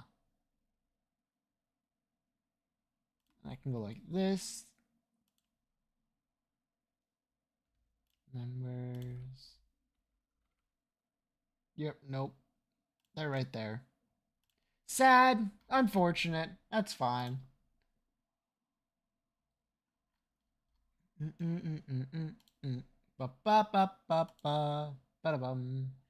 right. What was I doing? All right. The actual video game in front of me. Don't worry. That was during an ad break, so it's all good. Not an experience I ever want to repeat, but I fear I might have a little choice here. Oh, thank God it's not a flashback. Fender, I, hold it. Before you say another word, I just gotta point out the fine print. Eddie Fender doesn't take on associates. Say it ain't so, I hear you protesting, but pompous prosecutors are a no-go. Especially those of the Von Karma variety. Should have known you wouldn't forgive me that easily. I understand why you wouldn't want to work with someone like me. What's more, I understand how you feel about all things Von Karma. But please, believe me when I say, I'm not the man I was back then. I'm no longer under my old mentor's spell. You better believe it, pal. Mr. Edgeworth's a changed man. Sure, he used to be the demon prosecutor, but he's not like that anymore. I don't have feelings, detective. Gummy's right. Mr. Edgeworth's one of the good guys now. He's not just a prosecutor. He's a hero. He's got me off the hooks just last month. You don't say. Well, that escalated quickly. But he was. There's no other word for it. He was heroic. Great thief, even. You do, Edgeworth? That's true. Please, Fender. Don't you think there's something odd about the way the committee stepped in yesterday? There's more to this case than meets the eye. I'm certain of it. I just can't walk away from this. I can't. Please, allow me to help you with this investigation. Sheesh. A bow from the great Miles Edgeworth. Never thought I'd see the day, but here we are. So enlighten me, if you will. What made the leopard change his spots? Well, I suppose I would have to say the courtroom itself. I've experienced so many things and met so many people there within its four walls, including some old friends who showed me a better way to be. How could that not change a person? Heh heh heh. Well, I'll be. The old you would have never had bared his soul like that. That was beautiful. You might have even surprised you-know-who, and you know how much that takes. Tell you what, here's what we're gonna do. We're going to start again with a clean slate. So, this is me. Edgeworth & Co. Law Offices. Eddie Fender, senior partner. Edgeworth... That's right. Mr. Fender here began his legal career as an assistant to my late father, Gregory Edgeworth. What? Your dad was a defense attorney? So the you-know-who Mr. Fender keeps talking about is... The clever K-Meister nails it in one yet again. That's right, I was talking about his old man. Guess you all noticed I kept his name over the door, so to speak. Least I could do for the old Gregory, really. Listen, Edgeworth, Miles. I'm gonna level with you here. I don't trust you, not fully anyway. I can't just forget about all those years you spent licking Von Karma's boots, you know. Anyone can say they've changed. I'm gonna need you to prove it. And besides, you know it's what Gregory would have wanted. Very well, I accept. Okay, then that's enough hardball for one day. Let's move on to the fun stuff. I hereby appoint you intermittent associate of Edgeworth & Co. Congrats, man. I'll try not to let you down. Well, doesn't this bring a tear to the eye? The prodigal son coming on board at his late father's firm. Permission to come on board too, please, Mr. Fender. You don't even have to ask, kiddo. Welcome to the crew. Woohoo! Thanks, Captain. All right, I guess it's time to go work. So, where to begin? Any bright ideas, Miles? Where were we when we were so rudely interrupted? Well, I guess it's safe to say that probably wasn't the victim. Indeed, it sounds more likely to have been the person who found his body. I believe we need to speak with the person who found the body. Just what I was thinking, eager associate, we do indeed. Still the type to smile and nod, I see. That will certainly make my life easier, boss. Now that's decided, let's get going. What about me? I'm a detective. I can't just hop on board as an attorney's assistant like you guys. He has a point. I can't leave him adrift on his own now, can I? Detective Gumshoe, I have a special assignment for you. You are to continue investigating the case under Mr. Winter. And if you happen to discover anything that seems useful, you are to notify me immediately. Yo, spy! Detective! You're in a uniquely powerful position, detective, and I'm gonna need all the info you can pass our way. Let's go! Gumshoe! You can count on me, sir. I'm a real pro when it comes to letting things slip to the defense.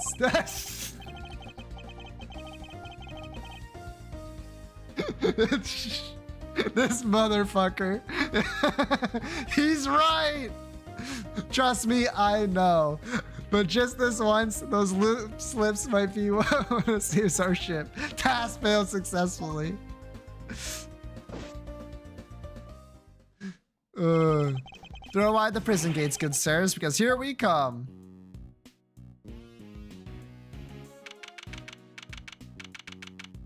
He's probably still in solitary. Prison corridor. So any ideas how we track down whoever found the Bronsters... found Mr. Knight's body, Miles? I think our best bet would be to simply ask around. Oh, don't you dare.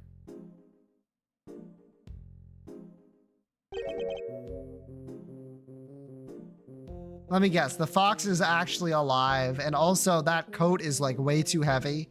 Who is this? Excuse me, but oh my, just look at you. Are you talking to me? Just fabulously, cheek, but darling, fabulously. Facial hair is so very courant, don't you think? Enchanté, mademoiselle, and much obliged. Defense attorney Eddie Fender at your service. Let's get things off on the right foot, shall we? A little embrassiere, perhaps. Oh, I like the sound of that. Muff. Muff. Right on the kisser. Well, how else does one greet a new friend, A little smooch is entirely Oh no, we're dealing with the French! No! Also, Fox very clearly alive. Wow, talk about stealing a kiss. Indeed, an act so shameless it puts even the great thieves to shame. Oh my god, look at the fox! Goated sprite right there. That is one happy fox. I in Minecraft the French. Physical contact is so very important as a form of expression for our little family. Everyone in this lovely home will tell you as much. Hey, if everyone else is hip to that, I can be hip to that too. Sure. Fifi Lagarde, by the way, warden of this charming abode. You may call me Fifi, of course. So she's the warden of the entire detention center and prison facility, is she? A pleasure to meet you, Miss Lagarde. Miles Edgeworth. I'm an associate with Mr. Fender's practice. Hope you don't mind me asking, but were you here in the prison yesterday? Oh, don't be silly, darling. Of course I was. Yesterday was a very important day, after all. Important in what way exactly? A big meeting of some kind, perhaps. A meeting? Oh, heavens no. I couldn't think of anything worse. No, yesterday the circus came to visit. No, no, no, no, no, no, no, no, no, no, no, no, no, no, no, no, no, please no. This trial, this case is going off on the wrong track so far, but we'll keep going. It was a simply spectacular event featuring some terrifyingly talented animals. Anyone who was anyone had to be there. If you were here at home, you were watching the show with me. Could be end the circus. Don't say those words! The reformers set up a special stage in the yard just for us. We are one very lucky family. And then some French. So she was at this circus performance for the inmates yesterday morning. Mr. Carcerado mentioned a show yesterday as well. He must have been talking about the same thing. What time does the circus take place? Around 8 until 10 maybe. Yeah, something like that.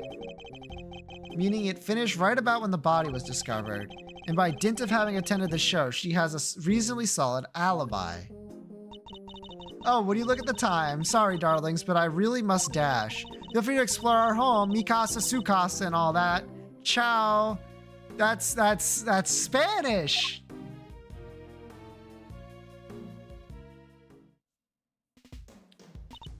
Well, what now, Mr. Edgeworth? The person who found the body screams, and that scream was heard by one inmate that we know of. Therefore, our first task is to question this inmate and see where his information will take us next. Okay. Will not let us talk to the parrot. Will let us talk to the pony. They even have ponies. This one's only big enough to carry a small child. Isn't this great, Mr. Edgeworth? It's like being at the zoo, except it's the humans, not the animals who live in captivity here. No one would mind if I took one home with me, would they?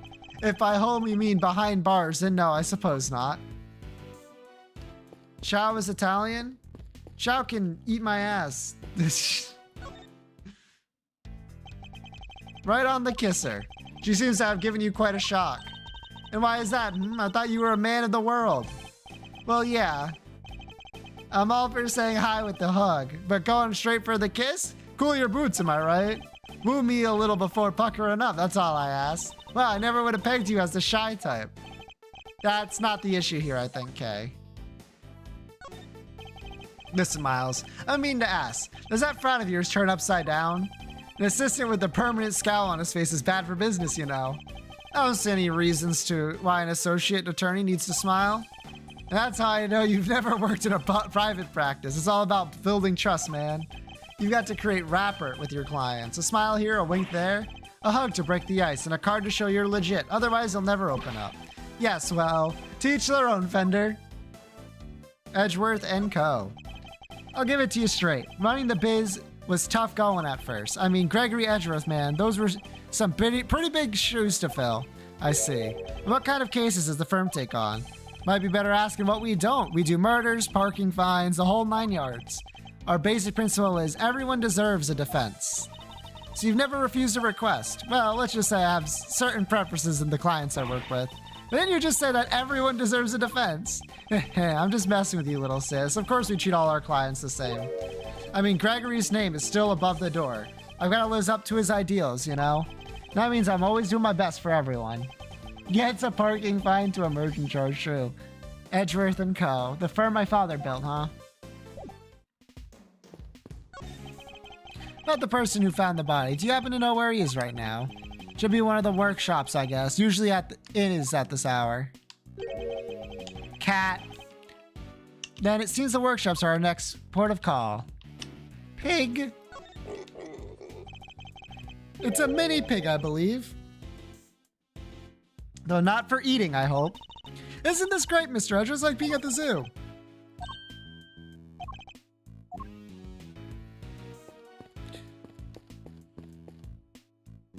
Mini pig. Rabbit. Why is there a rabbit just... I nearly tripped over it. Isn't this great, Edra? It's like being at the zoo. She's gonna try that for every animal, huh? Do you have a moment? We have a few questions for you. Oh, who's a good girl? You are. You're just perfect. She really is. She's beautiful. Ahem. Meow!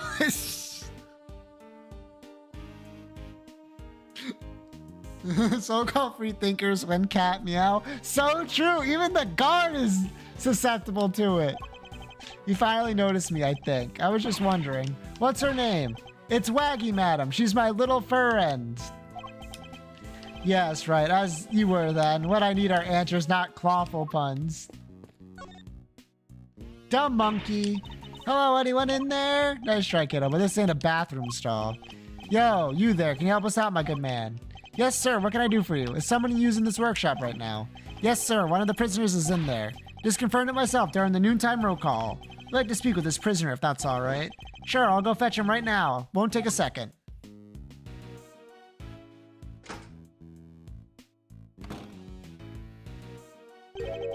This one's all yours, Milesy boy. What? Why? Let's just say I'd rather not roll the dice on someone I don't know, yeah? Oh, and I thought adults were all supposed to be strong and brave. Well, you're not looking so brave yourself right now, so let's call it even. Here they come.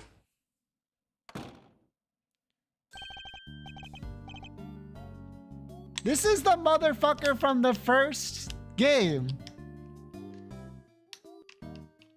Isn't it? First game, case 1? The very first trial. They're bringing back all the names. How old is Kay? I think she's 16 or 17, I think. 17 sounds right. Yes, hello, hello. Yes, hello.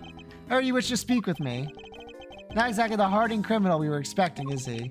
My name is Miles Edgeworth. I'm a public prosecutor. A prosecutor, you say? Hold it. Eddie Fender, attorney at law. What happened to being too scared to handle this? Listen, sorry about my pal here. He gets the wildest ideas, hee. Prosecutor indeed, that'll be the day. He's actually just an associate. Jeez, Miles, get a grip, will ya? Ah, he's right. I mustn't forget that I'm a defense attorney's assistant for the time being. Ah, that explains it. I did think you looked a little different from the prosecutors I spoke with yesterday. He's already spoken till winter. Would you mind answering a few questions? No, of course not. I'll be delighted. The name's Saw It. Frank Saw It. The witness is all yours, my young associate, sure. Have the intern do everything. Why not? Mr. Saw It, you are no doubt aware that a murder took place yesterday. Would you mind telling us where you were at the time the body was found? Yes. I was in the workshop there, working as one might expect. What kind of work were you doing? Well, I'm actually retraining at the moment. I'm hoping to become a stylist, you see. A pet stylist, that is, yes. So I've been studying hard and practicing every morning I can. An unusual field of study befitting an unusual prison, I suppose. And that's it. I certainly didn't see anything. Interesting. I barely asked him anything at all, and he's already sweating bullets. So, yes, I'm afraid I won't be able to help you, sorry. Hold it. No, I'm the one who's sorry, Mr. Sot. For this interview, I'd only just begun. I mean, even if you were to ask me, you know something, don't you? It's that... He's definitely hiding something. I'll need to push him a little harder if I'm gonna get any answers. Oh, my chest time. Spoilers, this guy is bald! The first step is to analyze the situation. Let's take a look at our opponent. I didn't see anything. I can't really help you, I'm afraid.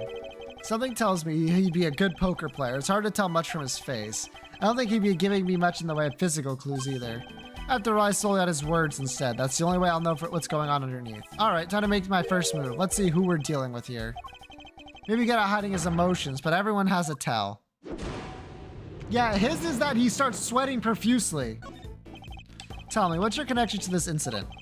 Which incident? The murder? Oh, well, it has nothing at all to do with me. Nothing. Really? I wouldn't dream of getting involved in anything as ghastly as that. Well, you see, how can I put this? Well, I like to think of myself as an upstanding citizen, a good person, if you will. Forgive me, Mr. Sot, but under normal circumstances, good people do not tend to end up in prison. So you'll do well to tell me what you knew about the incident. How does it tell you people? I mean, I don't know anything, I swear.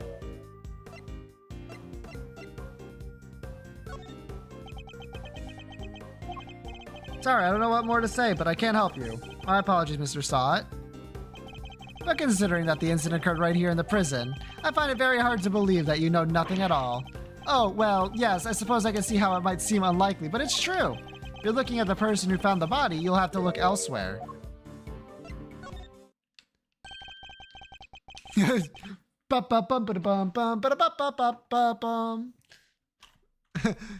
Why do you think I'm looking for the person who found the body? I certainly never mentioned any such thing to you. Is it because you do know something that you're not telling me after all? No, I just sensed that you might be looking for, that's all. I'm simply a pet stylist in training. I don't know anything, true. Why do I yawn so much? There's no doubt about it now. This man is hiding something big. In which case, let's find out what he did yesterday, the day of the incident. My opponent is very good at hiding his true feelings, but not for long. Try to smash that mask of his and see what lurks behind that phony smile. Tell me about the day of the incident. If you really don't have anything to do with the murder, then you have nothing to hide, right? Well, the day of the incident? Oh gosh, I mean, so much happened.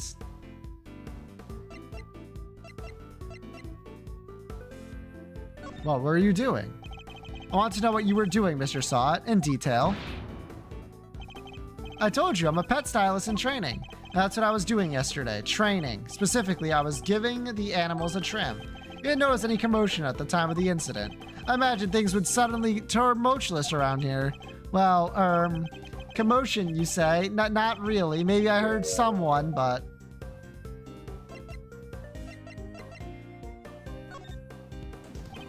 You heard someone. Was this someone screaming by any chance? And don't try to tell me you don't remember. You continue to assert that you know nothing about the incident, Mr. Sot, but I'm afraid I don't believe a word of it. Yeah. No, I thought I heard someone yelling, but I don't really remember. The fact that he heard a scream at the time of the murder may prove to be a useful clue. I'll do well to bear it in mind.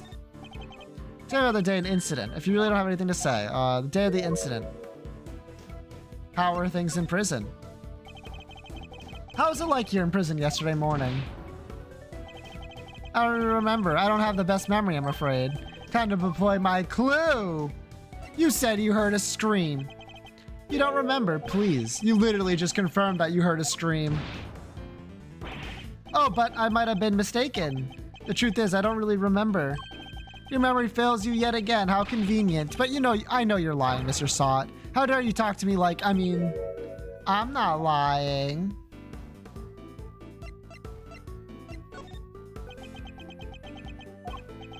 Look, if you must know, when I'm working with the animals, I get into the zone. They're all I see. Might understand you have something of a talent for animal grooming then. Well, my scissor technique could use a little work, but I'd say I'm quite good with the animals. They seem to like me. I'm especially good at calming them down when they get scared. And when exactly do they get scared? Surely it doesn't happen very often. Well, no, thankfully it doesn't.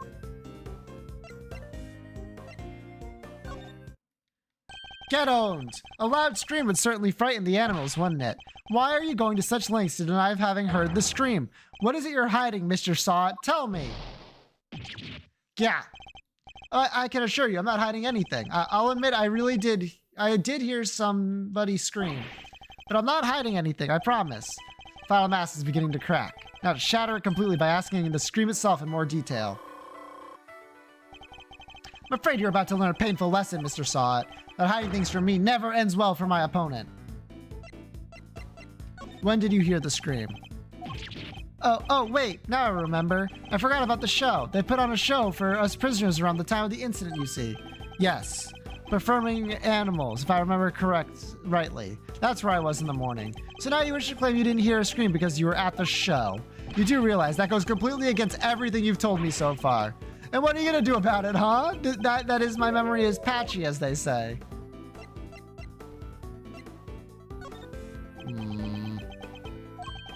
Yeah, Musha really had to be seen to be believed. It did it? Tell me, what kind of animals did you see? Let me think. A whale? Brother. Enough of your lies. You weren't anywhere near the show, were you? Yeah. Well, Bro's like, oh yeah, there was a circus here. There was a whale. Stupid fucking... I think there might be no worse thing to say than to say there was a whale. I'm gonna be honest. Well, I seem to remember there being, but maybe I was, maybe I wasn't. It's clear Mr. Sara wasn't at the show. This feels like a vital clue. A tiger was seen at the start. Who did you hear streaming? Wait, I just realized I made a mistake. When the incident happened, I was out in the yard, yes.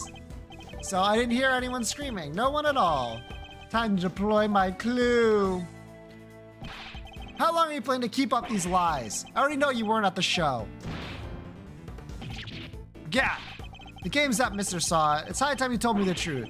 I demand to know about the scream now. I can't tell you what I don't know. I didn't hear any scream, not from the person who found the body.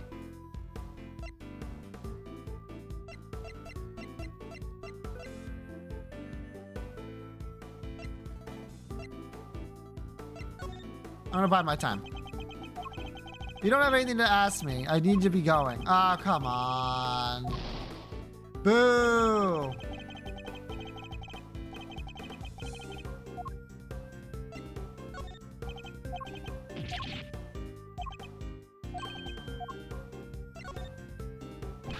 Kind of weird that I have to like wait for this stuff to go through again, but that's okay. How curious. Most people would assume that the scream had come from the victim. So then, why do you think it came from the person who found the body? Gah! I made a mistake, that's all. How, Mr. Saw It? How did you know that it was the person that found the body who screamed? Because you're the one who found the body. Frick you. You knew because it was you who found the body. And the screams that was heard was when the incident occurred didn't come from the victim. Came from you! Yeah. How did you...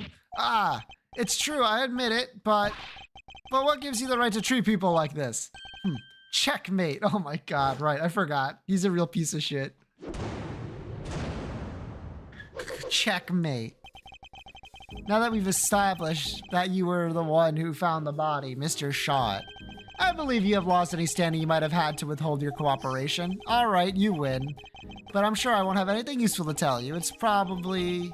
isn't even worth your time. That's not for you to decide. By my hand, the truth will be revealed. Every decision I make is to ensure that end. Except, that's not exactly what we're here to do, is it? What do you mean? We're not trying to expose the truth. We're trying to save Simeon. That's what we do now, remember? We work to get our client out of trouble. Not as a prosecutor, but as a defense attorney's assistant. What the case meister said. You need to listen to the kid more, you know? The client has requested the services of Edgeworth & Co. And as your old man always said, your relationship with your client comes before everything else. So if you think Mr. Sate's well-being is taking a backseat to some quest for the truth, well, let's just say I don't like to fire people, so I need to fight against your instincts a little harder, yeah? This will take some getting used to. In any case, the importance of this man's testimony remains unchanged. Therefore, Mr. Sod, I'm once again asking, what happened when he found the body? Finding the corpse. I was in that workshop there by myself, practicing what I learned. I don't remember how, but I found myself in front of the door that led to the other workshop. I happened to peek in through the little window. And then I saw him lying there, a man not moving, dead. I quailed in fright and found myself screaming in sheer terror. Let me get this straight. The room you were in is the one next to where the corpse was found. Yes, that's right. I was in workshop B, and you were there the whole day. Yes, from 7 a.m. roll call onwards. There are 3 roll calls a day, you see. 7 a.m., noon, and 9 p.m. They check who's in the workshop during roll call. Correct. Nothing was reported to be amiss at 7 a.m., which means that Knight's body wasn't in the workshop yet at that point in time. Guess that means the murder took place after 7 a.m., which puts it right around the time the show was happening. Ah, yes, the show. I remember the other prisoners going to see it. And therefore, anybody who wasn't at the show has no alibi. Would that be a fair assessment, Mr. Sawit? I guess so, but I only found the body, I swear. It's a clear contradiction of Mr. Sawit's testimony. Rooting it out should be my first priority. I was in that workshop there by myself practicing what I learned. I believe that. I found myself in front of the... Hold it! What do you mean you don't know? You found yourself there, really. That's right. And then I found myself peeking through that little window in the door. Why did you think to do that? Gosh, I don't know. I just found myself doing it, really. You clearly weren't concentrating on your work then. No, that's not true. I'm a model prisoner. It's just all the other prisoners had gone to watch the show. I guess I was, well, kind of lonely. Like being stuck at home, at school, after everyone else has gone home, huh? Yes, exactly like that. Anyway, I found myself in front of that door in front of the workshop, and I happened to peek in through the little window. Hold it! Does that mean you didn't get a good look inside? No, I couldn't. The window was not only small, but it had bars over it, you see. Not exactly a panoramic view. They're just so the guards can check what's going on, right? That's right, yes. You're a very knowledgeable young lady. You bet. I guess you could say I know a little something about prisons now, too. I'll have to remind myself to address this newfound interest later. Anyway, yes, I peeked in through the little window on the workshop door. And then I saw him lying there, a man not moving, dead. You could tell right away that it was a man or a woman. It was clearly a man. His physique, his clothes. It was also very clear that he was dead. You could tell just by peeking through that little window. Look, let's just say this wasn't my first dead body. What? You mean you're in prison for... To my internal shame, yes.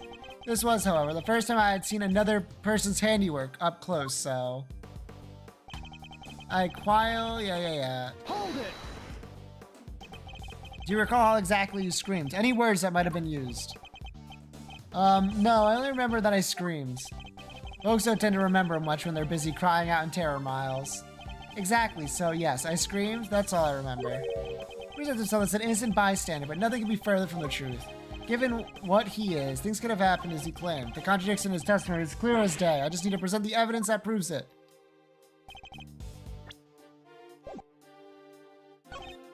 Hold it! Oh, god damn it!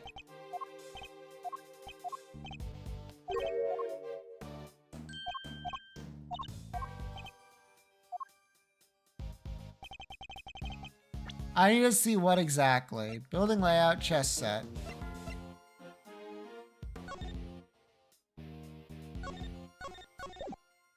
Okay, that seems all good.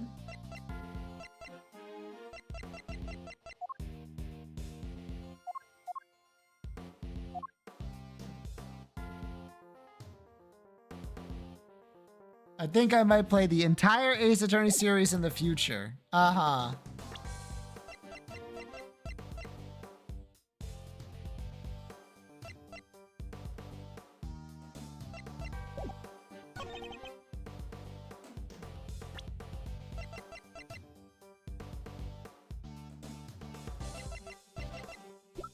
And what gave that away?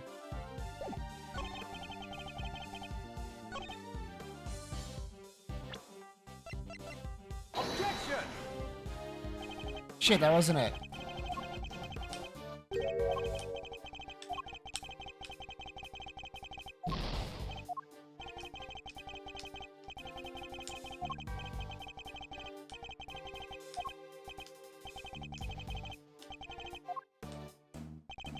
Brother, you only have one glove. It's so obvious. Whatever.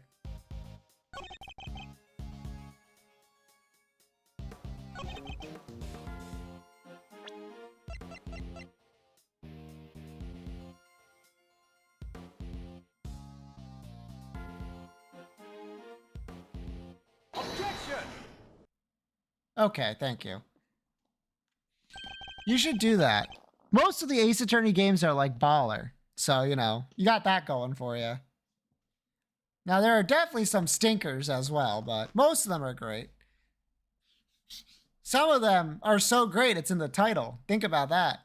None of these pathetic lies, Mr. Saw. I'm afraid you rather lost sight of what you are. What I am? I know precisely what I am. I'm a former newspaper salesman who's trained to be a pet stylist. That's not all you are, is it? Or did you forget the bracelet you wear around your wrist? Old DS and also my 2DS. Or, counterpoint, you could just get the games while they're on sale right now. Let's take a look. What's the prices? Not me looking at the Metaphor Zero page again. It's $9.89 for the original trilogy. You probably do want to get it for the Apollo Justice games, though. Right, I already own the games. Because you have to find them.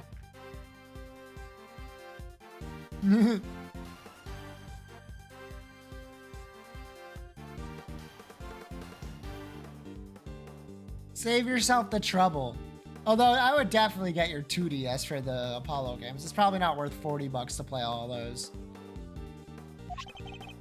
As we both know, stepping outside that door would have sounded the alarm. Well, there's no way you could have looked into the other workshop without leaving the room you were in. Gah! Woo-wee!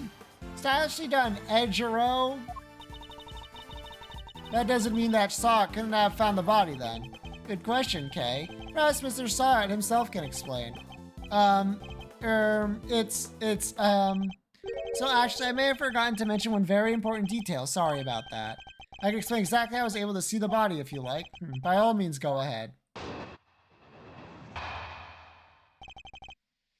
Finding the corpse. There's a little trick we prisoners know about, you see. As long as you leave your bracelet inside the door, you can leave without triggering the alarm.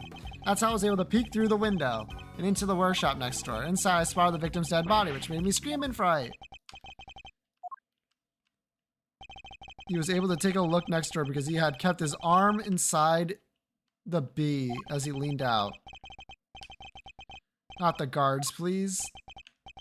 Is this it? Is this all he was hiding? Better dig a little deeper into his testimony, just in case. The little trick we prisoners know about, you see. All of them. Tell me more about this trick. Of course, it's quite simple, really. As long as you leave your bracelet inside the door, you can lean out without triggering the alarm. You do not look like you can make that. I suppose this allows you to enjoy a little taste of freedom. It does. To be honest, it's one of the few things that brings me joy anymore. Rather surprising source of joy, but rule breaking isn't exactly a demonstration of remorsefulness, is it? Oh, but I am remorseful. I always am. I'm a model prisoner, after all. We can just suspect that he doesn't know what a model prisoner actually is. So I used this trick to peek through the window. That's right, yes. I made sure the guard wasn't looking and leaned out the corridor. Hold it! Why did he make such an effort just to take a look? Well, you see, I heard noises coming from next door. That room was supposed to be empty, so I thought it was strange. And you went to look as soon as you heard these noises. Yes, of course. I had to see what was going on, so I went right away. I see. Are there any problems with him, Mr. Yeah. You claim that you looked into the next room as soon as you heard some noise. If that's the case, you must have seen more than just a dead body, because the person who made the noise should have been in there too. You got him quaking in his boots, Edgeworth. Mr. Saw, tell us the truth about what you saw. You do, of course, have the right to remain silent, but it will do little to dispel the notion that you were somehow involved in this crime. I'm sorry. I did see something else, but it's too insane to believe. I really thought I might have dreamt it. That's why I wasn't sure if I should mention it. Just tell us what you saw. All right. It was that dog. And what I saw is the stuff of nightmares. That huge black dog had sunk his terrible teeth into the victim's throat. What did you just say? It was hellish, utterly hellish. That beast was that awful beast. He killed him.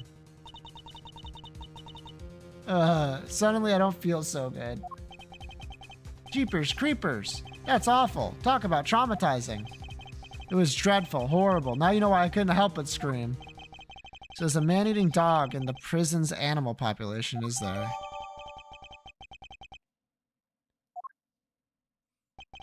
The Hound of the Baskervilles. Nah, that's a later case. Don't worry about it. You gotta play the greatest attorney for that. And that really is everything, I promise. You believe me, don't you? For now.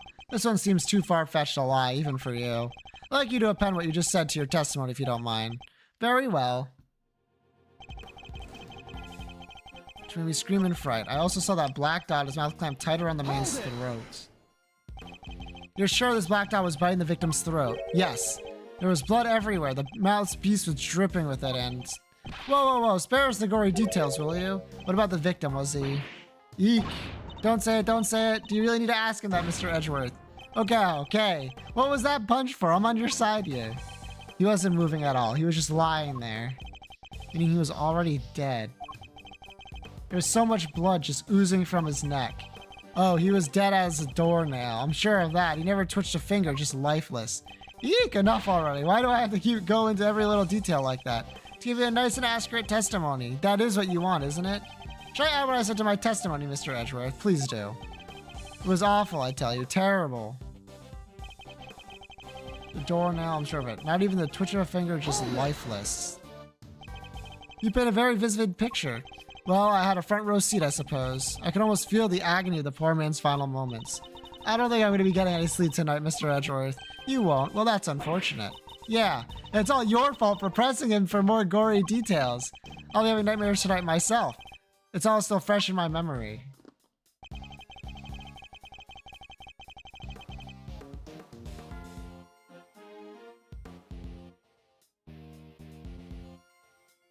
What the fuck? Hold it! Likely ban evader. It is a likely ban evader.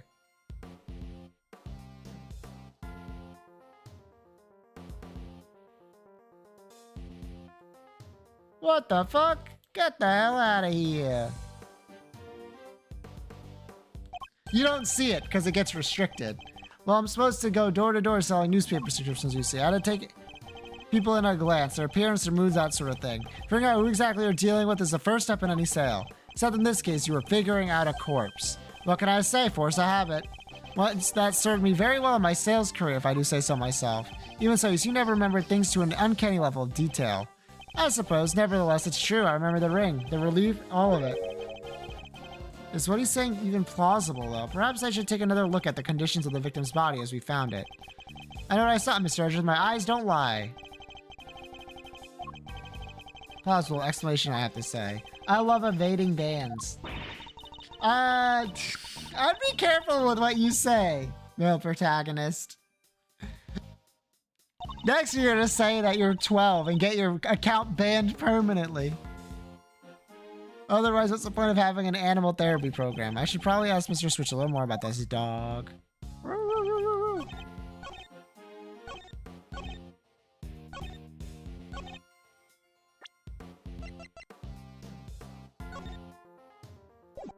Objection! I'm 23, I won't get banned. That's true! A ring with a snowflake relief. Yes, I saw it clear as day. It was covered in such fine detail. Interesting, your testimony is certainly very accurate. In fact, I'd say it's a little too accurate. Shouldn't that guy be dead? No, he's in jail. Unless...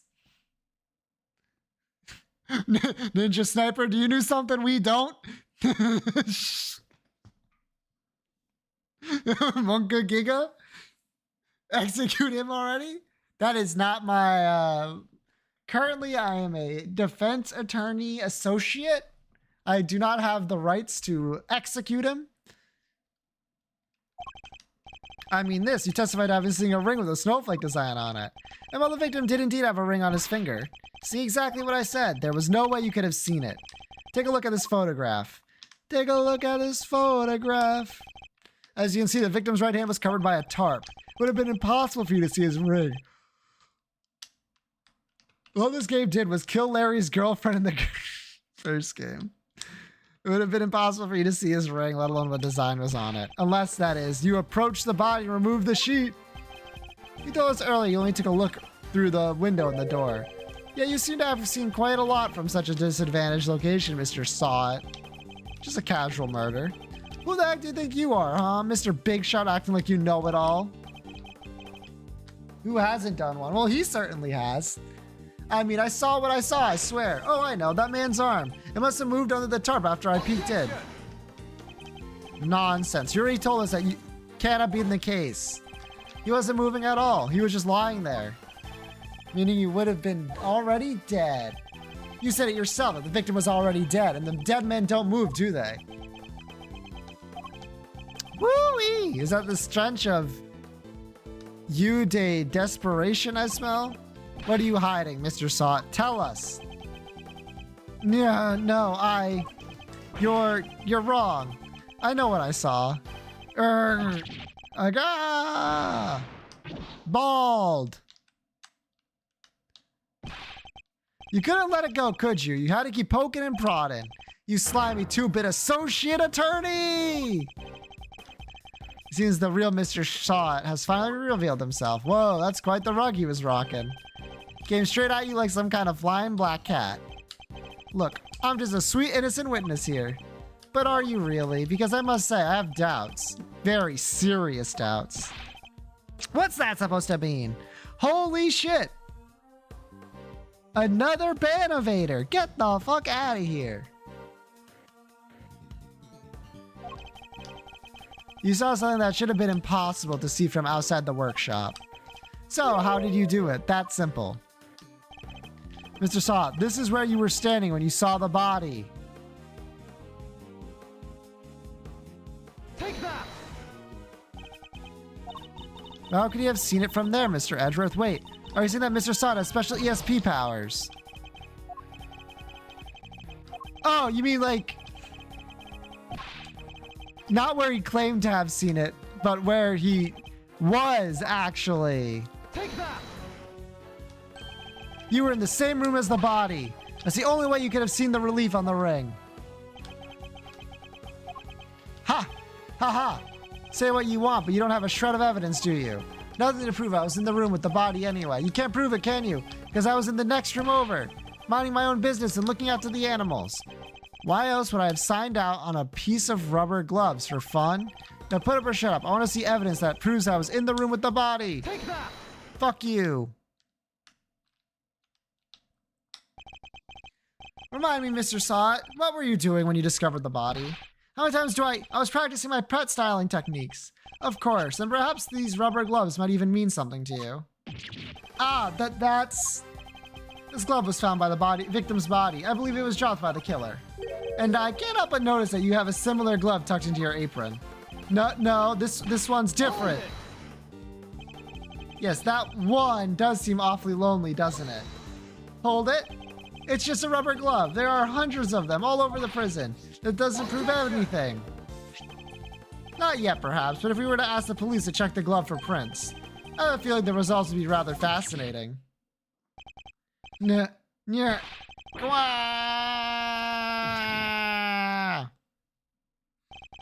It's over. Objection! Objection. What the? Hey, that was a pretty rad objection, am I right?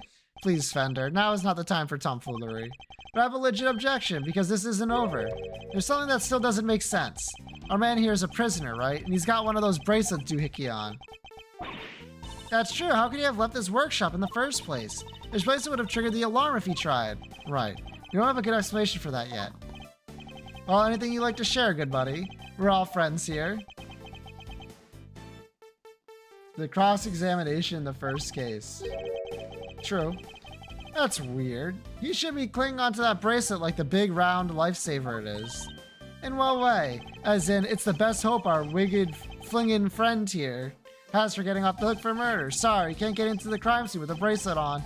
If it was me, I'd be arguing that for my life, and yet he hasn't said a peep about it. I wonder why that might be, huh? sound of silence. I suppose Miss Law Priestess did preach that silence is golden yesterday, too. Whoa, you sound like an actual attorney for a second there, Mr. Fender. The worst of times are when lawyers calmly show our biggest smiles. Gregory taught me that. It was the part of the attorney's code he lived by. So, friend, what's the dealio?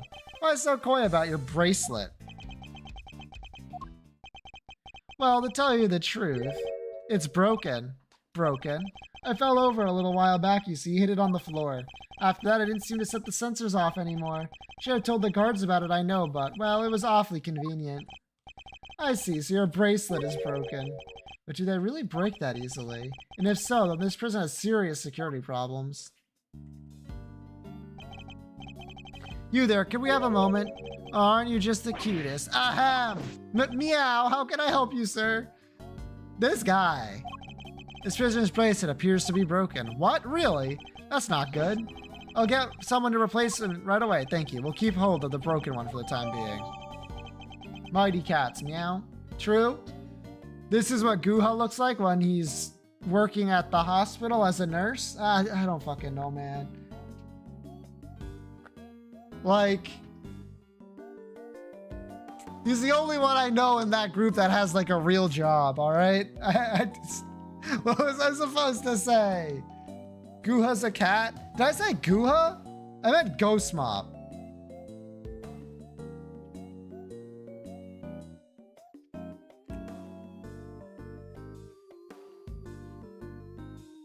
Oh, Lamau. That's my bad. They both have like a G in the starting position there. Of course, sir. I'll trust you'll take good care of it. Sweet, bracelet sorted. Now I turn our murderer in, yeah? What? No, I didn't kill anybody. Whoa there, Balio. You were the one who said your bracelet was out of commission. Or were there other inmates freely roaming the halls while everyone was busy watching the show? No, I just found the body, that's all, I promise. And when I did, that enormous dog still had his mouth wrapped around the poor man's neck. I only went into the workshop after the beast had left. And why did you go in? Well, okay, fine. I wanted to go through his pockets, okay? He's going to rob the corpse. That explains why he remembers Knight's ring in much detail. Hey, why are you looking at me like that? I'm a great thief. I never seem so low as to steal from a... I didn't steal anything either. The show just ended right after I entered the room and all the other inmates came trickling downstairs thereafter. I panicked, rushed back to the other workshop and started my fake screaming. And dropped the glove in your haste, huh? I guess this about hangs together. Anything sound funky to you, Miles? Other than whether Mr. Sod is the one who did it, I'd say one very specific question still remains. Question of how Knight made it into the prison proper from his holding cell in the detention center. Ooh, yeah, that one's a doozy. I also can't help but wonder another key feature of Mr. Sod's testimony. The dog. Involvement only means one thing. Mr. Sod. Yes, what is it? Were you the only prisoner who didn't go to watch the show? Well, no, there was one other who didn't. All right, you think that the person couldn't have watched the show even if he wanted to. Yes, how did you? I knew it.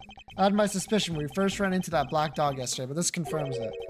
For a criminal that dangerous to end up in a place like this is unbelievable, but... Where is this person's cell? You're going to see him. Who are we talking about here? Him, it's not like the other prisoners you know. He's special, gets treated like royalty. But you didn't hear that from me. All I'll say is, if you value your life, you'll stay well away from him. What? Will you please stop trying to scare us all the time? The big cheese, huh? Well, I, for one, definitely value my life, so that sucks. They keep him in maximum security. Which is over there.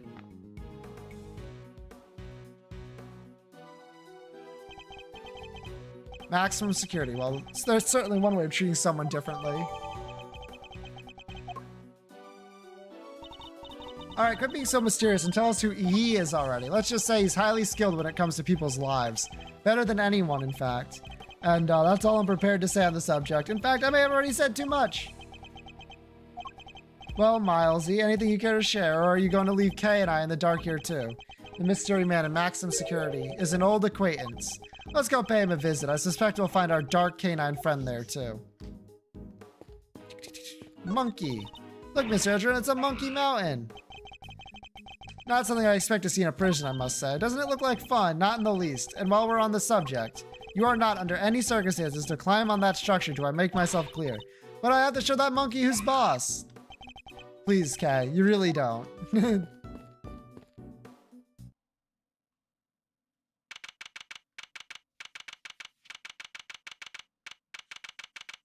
Maximum security. Wow, it's pitch black in there. I can't see a thing. But didn't you say that Yatagarasu takes flight even in the dead of night or something? Even in the depths of night, when no other bird dares to take flight. One alone soars to shine, the light of rightnesses of the world's blight. And that one is me, for I am the great thief Yatagarasu. Whoa, you're one powerful performer. Thanks, but that doesn't help me see in the dark. I'm a human, not a three-legged raven. Eek! Oh shit! Whoa, whoa, whoa. Ah, Mr. Edgeworth. That voice, I knew it. It has been far too long. You remember me. How could I forget now, could I? After all, you are the one who put me away. Mr. Edgeworth, are you talking to that dog? Or is there someone else in there? Still can't see a dang thing. Oh, but I'm forgetting myself. Forgive me. I do not often receive visitors. One moment, I will turn on the lights.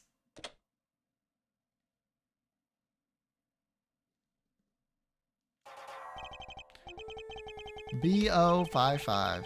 Hee hee hee. You are a heavy-footed lot. Am I right in thinking there are 3 of you in all? Very well. Perhaps we should start by introducing ourselves. I am Bodhimitkara Canis. As you may have gathered, Mr. Edgeworth and I are old acquaintances. Bro, what the fuck? Canis was a notorious assassin.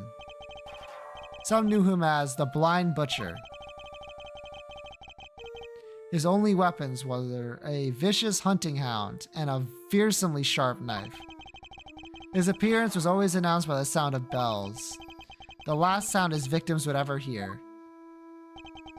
Well, Mr. Edgeworth, I'm to guess why you have come to see me. You know why I'm here. In fact, I'm willing to bet you know every detail of this sordid little affair already.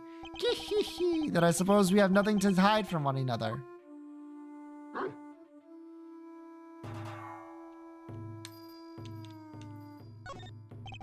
Your faithful canine friend is currently the chief suspect in a murder investigation. The person who found the body saw a dog with its mouth around the victim's throat. Your witness is mistaken. Helmet is a gentle soul. He is my eyes, nothing more. It's absurd to think that he would do such a thing, isn't it, boy? Yes, yes, you're a good boy, aren't you? Helmet is more than a mere seeing eye dog, and he's certainly no good boy. He's also a trained killer. A weapon once used in this man's sword trade. This witness of yours, he is trustworthy, I assume. Ugh, Sod is anything but trustworthy, and he is very much a suspect himself. He can hardly claim that his testimony is beyond reproach. And no, then, I thought as much. Yes, I did, Helmet, yes. Figures he already knew who our witness was. What were you doing between 8 and 10 yesterday morning, Mr. Canis?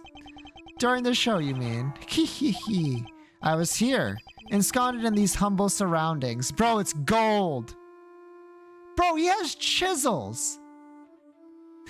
I don't know if any of you have used a chisel before. Those things are sharp as fuck. You could kill someone easily with that.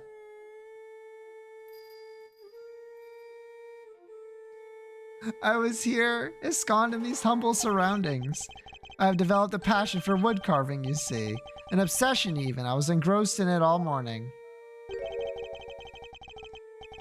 He could also try to escape prison. I don't think that'd be very easy, given that he's blind, but what do I know? And you have permission to engage in such a hobby. I can't believe someone would actually let you. The warden and I have an understanding. An understanding? That's ridiculous. This man shouldn't be allowed 1, let alone 5 chisels. They're nothing but lethal weapons in his hand. Okay, so they're making a point of that. I don't know. Has any of you actually, like, used a chisel? I actually have a chisel set to help, like, get things off of the hardwood floor. It's, like, the easiest way. like hold it exactly flat, it can get like anything off. It also helps me like deal with stuff around the house. It's good. Chisels are nice to have, but boy, they are. They can do some serious damage. I was carving Buddha's pieces at first, but by the 674th, my interest had begun to wane. Well, that must have taken forever. Time is all I have, child. In any case, my focus has now shifted to pieces such as these. Alright, those are pretty sick. I didn't know you played chess. You play too, do you not, prosecutor?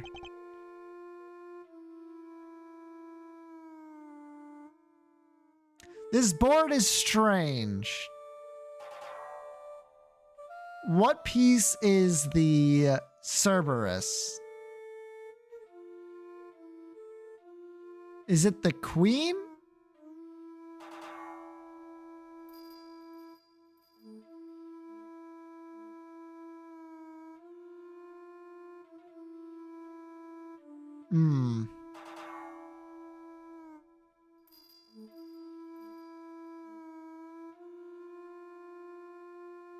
The knight, I would assume?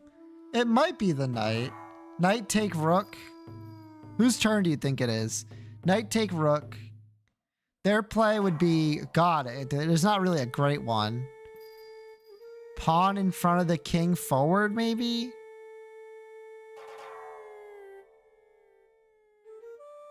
Yeah, that...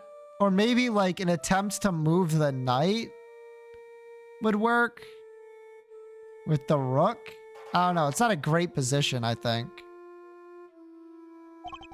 They may find my game rather rudimentary. I only began after my arrival here, I'm afraid. What's that piece? A dog with 3 heads? That's Cerberus, come on. Ah yes, the dogs of war. You must forgive my little joke. Chess is, after all, a game of war. Soldiers, knights, castles.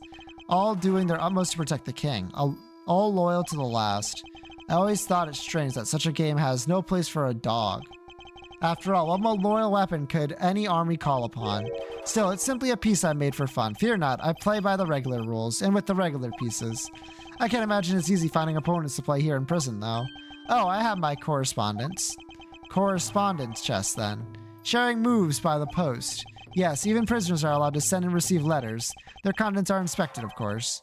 Although, I have yet to receive the details of my current opponent's next move.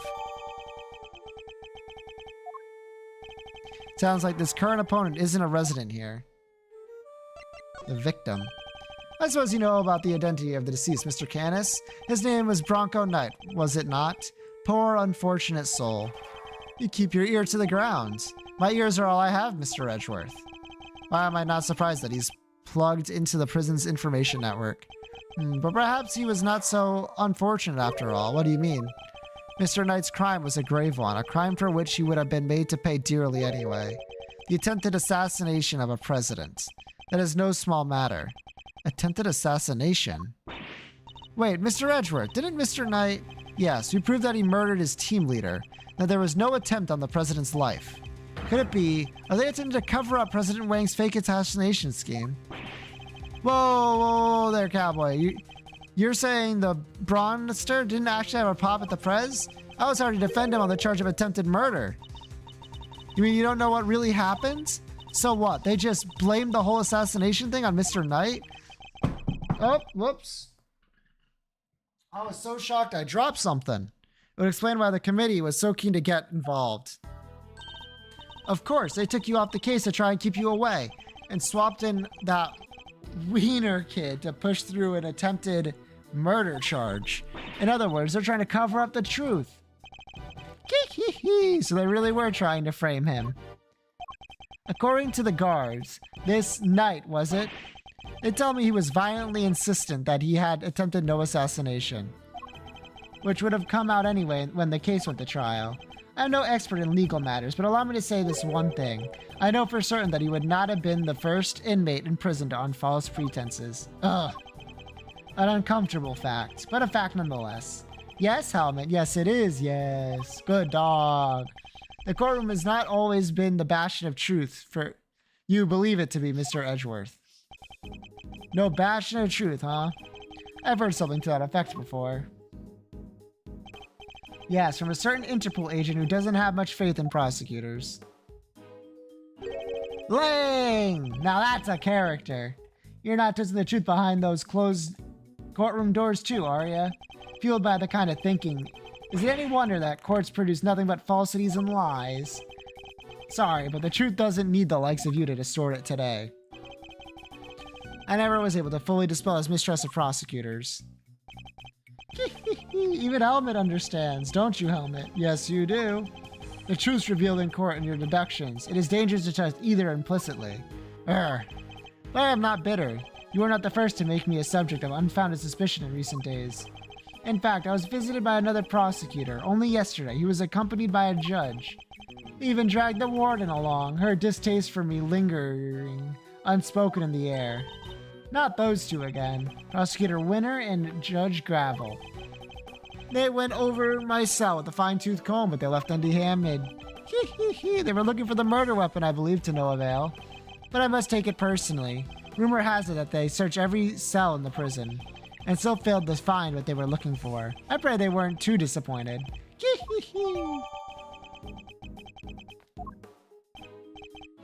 Well, that posed more question than it answers. What do we do now?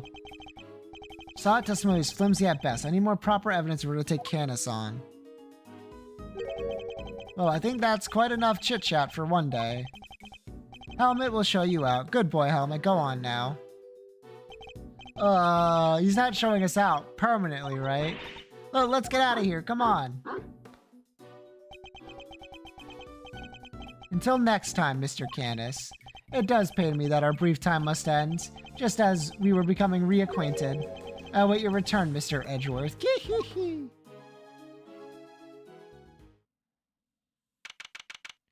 Kay! What did we tell you? Now I got evidence I need to bolster my case. Hey, Mr. Edgeworth! That's the best hiding spot you could find? It's alright, Kay. You can come down now.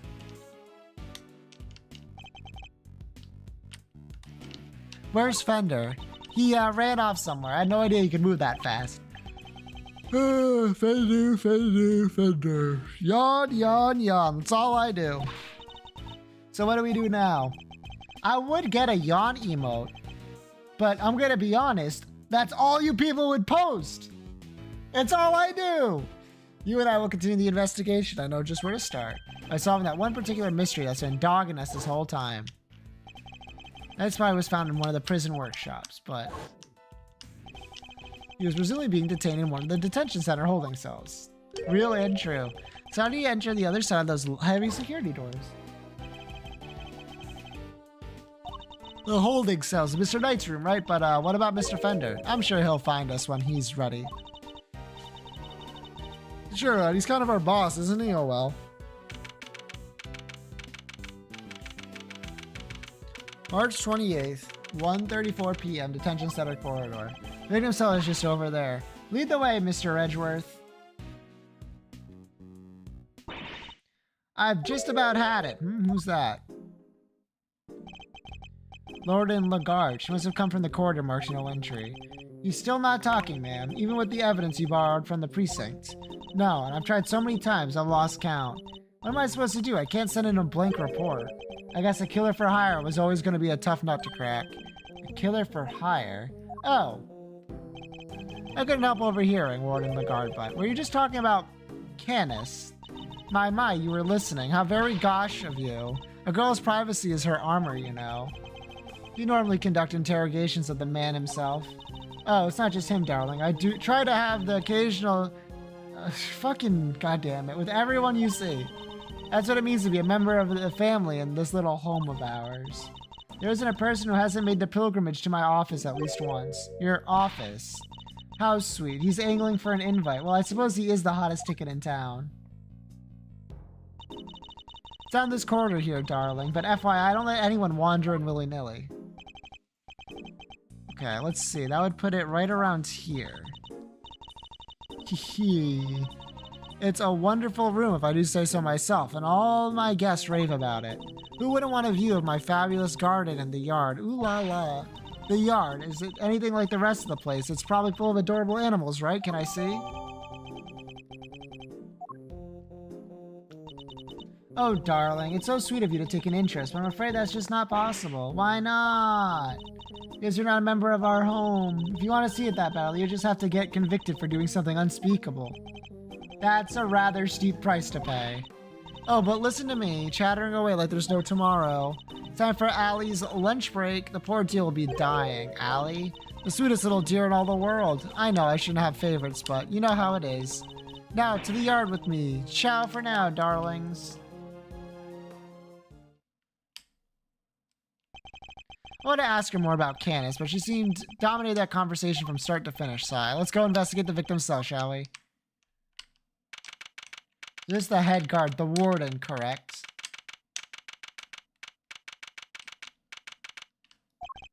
This is Knight's cell. When do you think he was brought in, Mr. Edgeworth? An evening of the 23rd. Just after the events at the lake. But then at some point, he wound up in the prisoner proper, but how? There must be some evidence here that will point us in the right direction. All right, let's get looking. Yippee!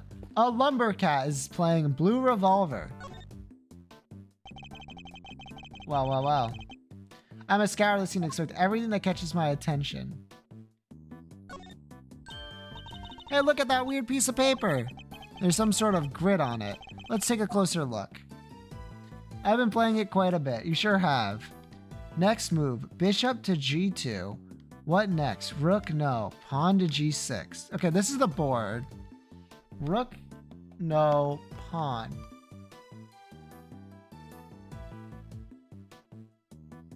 To g2. He circled it. So that was the last move. So he's white. What's that? Rook, no. Pawn to g6. Hey! That was the move I was gonna suggest. Oh. So this is a rook. The rook. Okay, so the dog is a rook.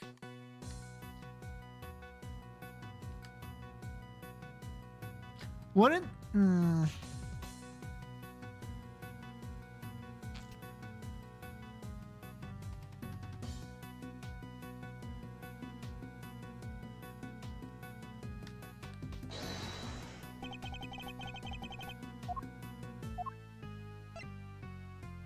Eureka! Really a rook, though. It looks like it. That's how it's written on this piece of paper. There's going to be this evidence and the scene in front of us. There is? I don't see anything myself. And you clearly haven't been paying attention, Kay. No, I think that's you. Ah, she saw right through me. What? Unless it wants me to point like here?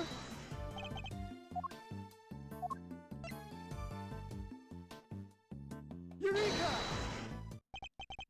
This chess game, I've seen it before. Enough with the chess chat, Mr. Edgeworth. We're supposed to be investigating here. Focus. I am investigating. This particular chess chat could prove to be vital. No. Oh yeah, where's that piece on the board?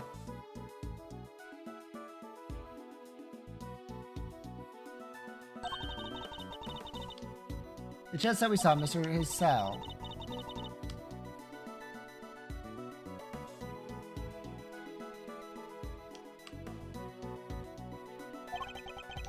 The knight wasn't there?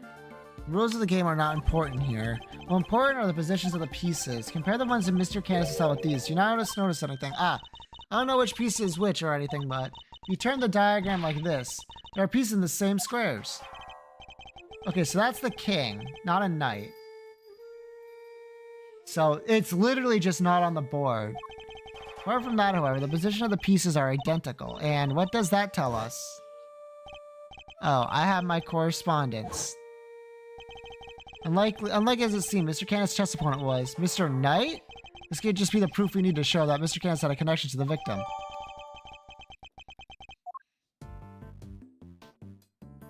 Pawn to g6. It appears to be a chess diagram. The victims, I suppose. What's a chess diagram? A visual representation of a game of chess. See these locations the papers are marked. Seems to be closely fought contest, but perhaps with this pawn where no wait. Now, Mr. Edgeworth, this is the time for playing games. I suppose you're right. This isn't the first time I've seen this configuration of pieces. It was from a different perspective, but it was definitely the same game. Perhaps it would be wise to take another look at the evidence in my possession. No! I want to see your opinion on the state. Where's the Cerberus piece? That's what I'm saying. Is it just not, like, on it? Like, is it just not there? Weird. Like, I feel like they didn't mention that at all. Whatever. Oh, what's a menu doing here, Mr. Edgeworth? Seems to be those held up in detention center are able to choose what they like to eat each day. Egg, meat, curry, vegetable soup, and something else. Money makes the world go round, I guess. Yeah, because of the capitalistic hellscape we live in. What else is new? That doesn't make life super easy for rich detainees. Well, okay, bear in mind that the people held in these cells haven't been found guilty yet. Some of them don't deserve to be punished. Quite a few of them, in fact. You're saying it's fine that people with money don't have a hard time as everyone else. Ugh. How did I wind up defending the practice of the detention system? Based K? Based K? Wow, that's a lot of books. Take a look.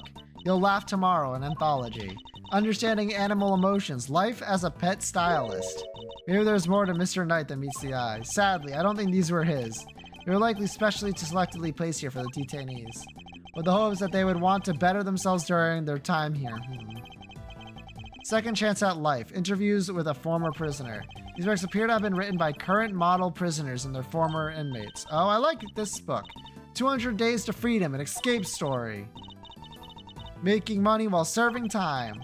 This facility may have more deeply rooted problems than I thought. Interesting, interesting, interesting. Toilet.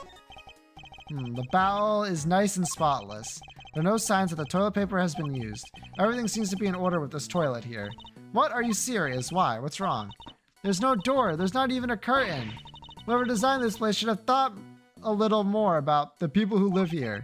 I think there might be a reason behind the open plan layout. Yerp. A standard barred window. No signs of it being tampered with. I don't think there's any chance our killer escaped through here. Aha. Must remember to bring something to saw through iron bars with. As they say, failed to prepare, prepared to fail. Glad I had the chance to scope this place out. Okay, we're investigating your crime scene, not preparing for your eventual escape. Or are we? Reflected in the mirror is a security camera.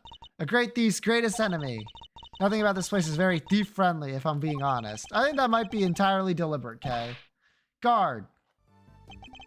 I'd like you to retrieve the footage from this security camera and review it as carefully as you can. If you see anything out of the ordinary, inform me immediately. Yes, sir. Okay, I guess it's not going to be as quick as Gumshoe. I will scour and expect anything that catches my attention. This must be Knight's suit jacket. I've been doing some research of my own. Oh? Why did they ball and chain the table? So people don't steal it, obviously. And what have you discovered?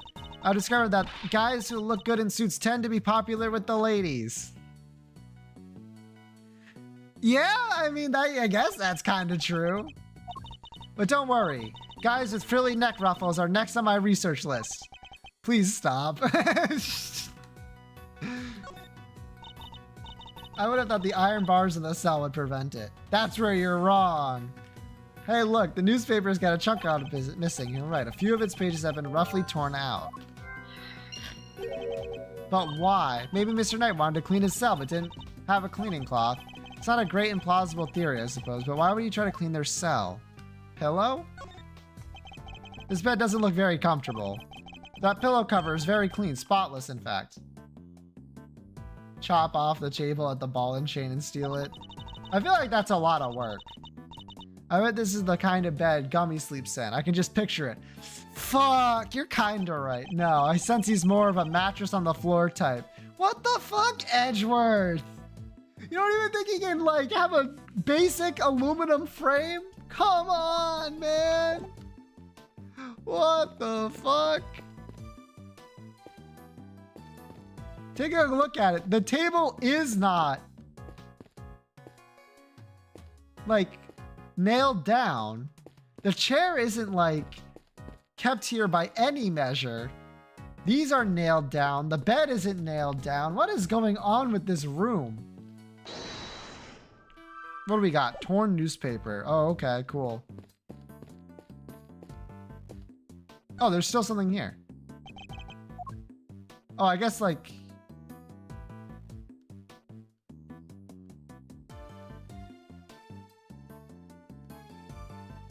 Ah. What's up with the floor next to the bed? To be fair, I didn't read it beforehand, but it seems to be. Yeah, this part of the floor is weirdly clean. Did someone wipe it down or something? Why would someone only do the part right next to the bed, though?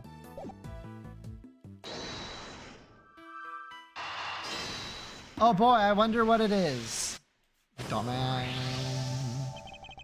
This part of the floor has been wiped clean. Maybe he spilled some grape juice. Who knows? I mean, it seems pretty obvious to me. I mean, it's kind of obvious. Torn out newspaper page. Yeah, grape juice. Why wouldn't he just ask a guard for a cloth or something? Perhaps he didn't want anyone to see what he was wiping up.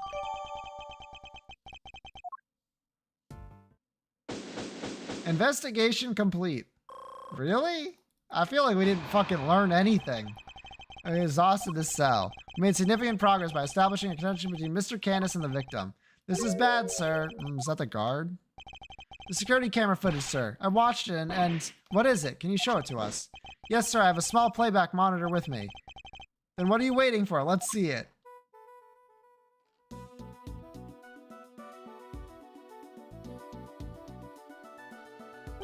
What the fuck?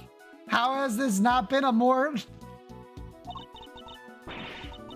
It's that dog, right? Until now, our assumption was that the crime had taken place inside the prison proper. But it seems the assumption may have been wrong. Knight had actually been attacked in this location. Take that! Right here in the detention center, and the perpetrator was indeed Mr. Candace's dog, just like the evidence we needed. If this is where Knight was actually murdered, then one of the pieces of evidence we found in here, the cell, takes on a whole new meaning. If Mr. Cell 7 was the crime scene, what piece of evidence takes on new significance? Take that! The floor of Knight's cell was wiped clean, presumably to remove something. But that something had been his blood. This is entirely conjecture. Thank you, officer. Would you mind doing me more favors? Name it, sir. There's a detective by the name of Gumshoe somewhere in this facility. I need to give him a message. Tell him to have this cell tested for traces of blood and to report the results to Edgeworth. You got it, sir. Edgeworth has like a lot of power behind him, huh? Holy shit. Now I can really go after that Candace guy, right, Mr. Edgeworth? No, not yet. We still don't know how Knight and the dog moved between his cell and the prison proper. Right, so that's what we need to figure out next. What's the play then, coach? Where are we off to? I suspect one of the guards might know something. We should ask those posted nearby and see what they have to tell us. Uh-oh, I was really hoping for a to be continued there, but I guess not. Here we go. Okay, time to get asking, huh? Lang! Thanks for the tour. Later. Yippee! He's using his cold stare the air of authority to order the guards around. Top over there is excellent. It's a really good mustache. I was thinking about that too. Well, Mr. Prosecutor and his little friends. I expect to run into you here. Must be my lucky day. This is Agent Shilong Lang of Interpol. He was in charge of the case I worked on 2 weeks back. I thought he had gone home to Gen 5 after that, but here he is. You had some business to take care of, I take it, Agent Lang? You could say that. Nothing that concerns you, though. Hee, first a black hound, now a wolf all in black. Hey, wait, why are you all here all alone today? That's true. He's usually accompanied by an army of police officers. I heard you were at it again a couple days back, sticking your nose into things. A couple days back. Ah, he means the incident with the president of Genfa. Actually, I thought you might be there as well, heading up the security detail. Ha! Our president doesn't have much faith in the efficiency in his own country's police force. Well, now he'll think twice before using contractors again. Amateurs. Angeline doesn't have much faith in prosecutors or the courts to do their jobs right. Which is why he's so meticulous about investigating with his hand-picked cream of the crop officers. Indeed, no doubt things would have turned out differently had you and your men been in charge. My men, huh? Yeah, those guys aren't around anymore. What? They're not? It's funny, isn't it? I'm a real lone wolf now. Ha ha ha. What are you saying, Agent Lang? What on earth happened? I told you. Doesn't concern you. See you around, Mr. Prosecutor. No, Lang! Come on, man. Wow, he seems not okay.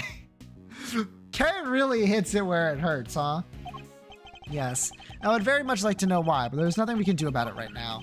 We'll worry about Agent Lang later. We have an investigation to conduct. Alright, let's start by talking to these guards. I was wondering, have you seen an enormous black dog wandering around here recently? That thing? No way. If I had, I'd... Well, I just say I've been a lot more nervous about sending God here. So, do you and this dog have some kind of history or something? Now, Kay, you should know when to let sleeping dogs lie. And by the sound of it, Candace's dog hasn't been spotted on this side of this heavily secured doors. Oh man, I'm in so much trouble. What's the matter? You seem perturbed. Oh, well, you see, one of my uniforms is missing. I could have sworn it was right here in my locker. Did it grow a pair of legs and run off somewhere? Where in the world did that idea spring from? Anyway, I hope you track it down soon. I'll be rooting for you. Thanks, I appreciate it. Oh, interesting. Hey, aren't those my faithful assistants I see before me? Fender, and where exactly have you been? Where have I been? I've been looking for you two. Been searching high and low, wandering lonely through the prison halls. It was terrible, I tell you. But the prison's over there on the other side of the facility, boss. Mr. Knight being attacked. Correct. So listen, I just got the lowdown on some serious dynamite material. You want to hear it, right? Seamless. I was chatting with a few of the guards, and they told me something very interesting. Turns out the Knight had himself a little incident 2 days ago. Pre-mortem, if you catch my drift. An incident. Simon told you he came to visit his pal, right? Well, that happened right after they'd wrapped up, when Bronco was being escorted back to his cell. It was just one guard, and he was handcuffed, obviously. They made it back, and the guard was taken off, and the Bronxer clobbered him, knocked the poor guy out cold. Sounds like he might have been the prelude to a jailbreak, because when the other guards showed up, they couldn't find their comrade's keys. Was there any rumblings about Knights attempting an escape? That was a bit that fries the old noggin. There was none. He just sat in his cell, then turned up dead. What's more, he swore right to the end that he never stole the keys. They turned the cell inside out, too, but no dice. The guard who was struck. What did he have to say? Nothing. Poor guy was out when he took him to the hospital. Where it is, he's still there, so there's nobody around to tell us what really happened. What the? It's you losers! Oh, that's all we need.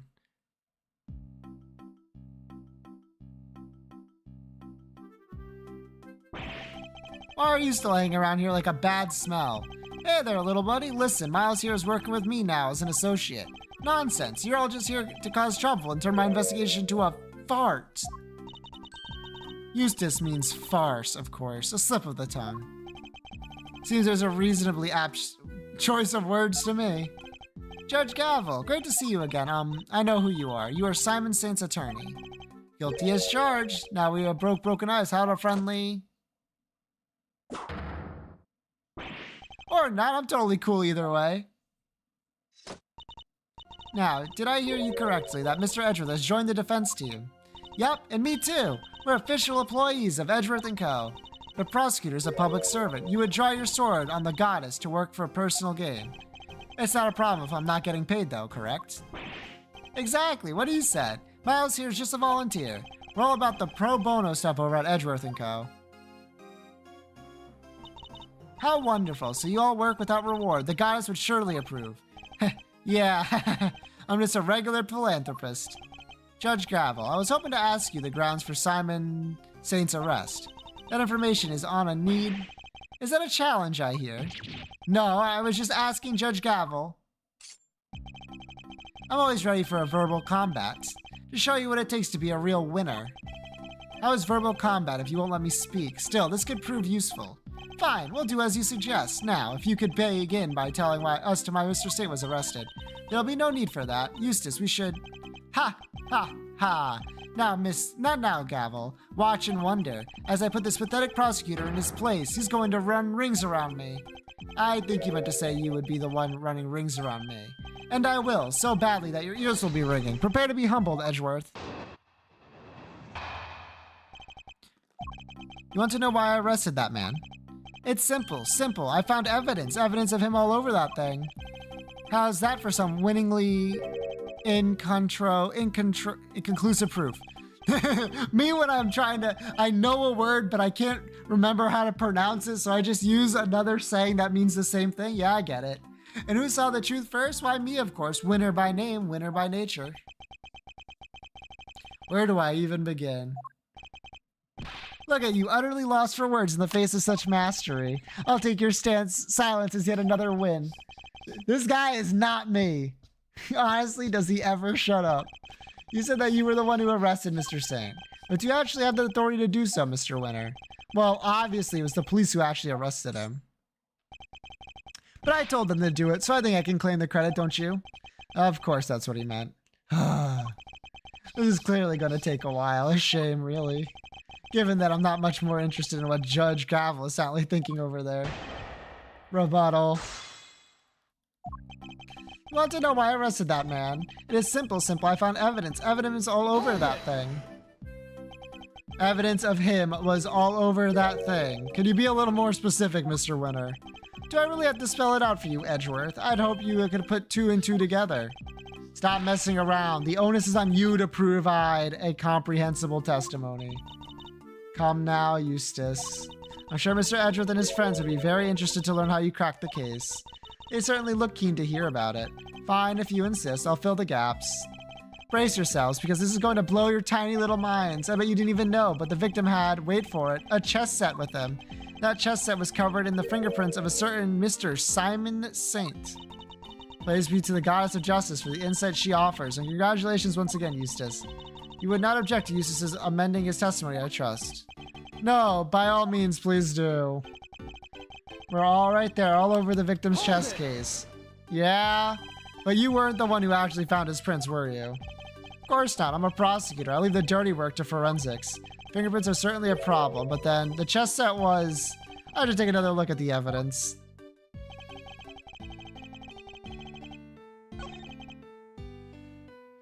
Gotta say, that shit's kinda... Objection! Brother! So the fingerprints on the chess set are the ace up your sleeve. The what up my what? Oh, yes, the chess set up the ace's sleeve. That's right, Edgeworth. I've got the winning hand, as usual. Only your winning hand is about... the busted flush? Is that a real thing? Are these people just like making up shit at each other?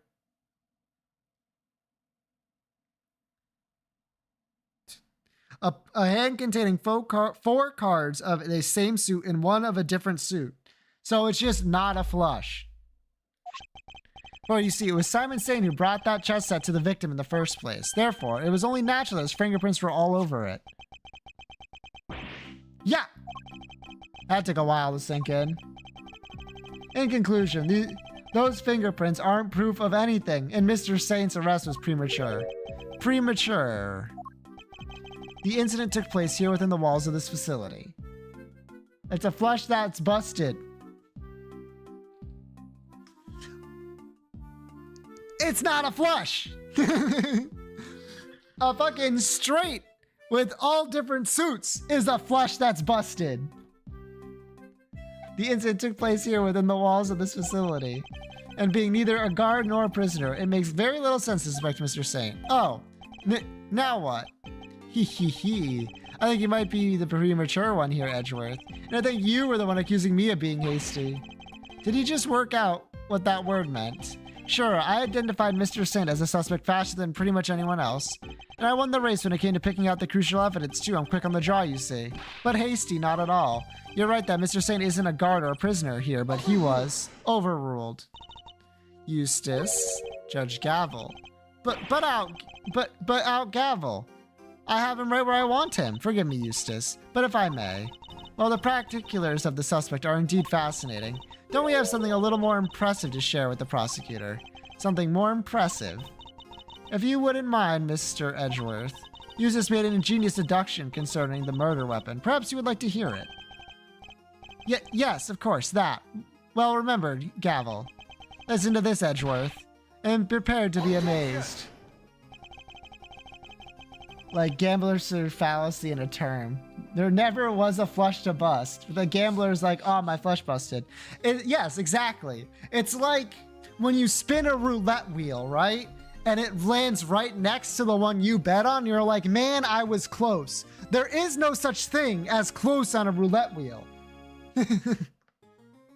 It was always going to land where it lands.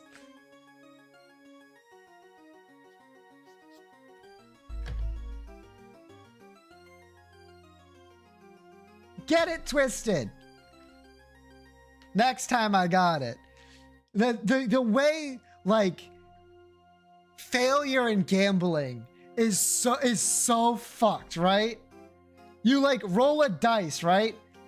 And let's say I'm gonna guess like on a 3 on this D6, right? Well, I rolled a 3, but that's because I'm literally goated with it. But imagine I rolled like a 2 or a 4. The brain's like, I was close. Next time I'll get it. As if that makes any fucking sense at all. Right? Like, the human brain is not wired properly to handle probability correctly. It just isn't. Roll dice semi-predictively, so. You are incorrect. I can also roll dice semi-predictively. If I guess the same number, I will get it right 1/6% of the time. Take that, bozo. Take that for knowing my odds. Nah, my shut the box game is goated. Oh man, gambling it's dangerous, man. It's dangerous. It's very dangerous. Get it twisted. Do not gamble. It takes advantage of so many flaws in our brain. Get it twisted. No, do not get it twisted. All right. With this ingenious deduction, explain why Mr. Saint was arrested. Mr. Saint, you won't be disappointed. Judge Gavel deliberately diverted the conversation away from my line of questioning. Says the man playing 8 gotcha games. I don't play gotcha games because of the gambling. I play gotcha games because they are free and I can afford that.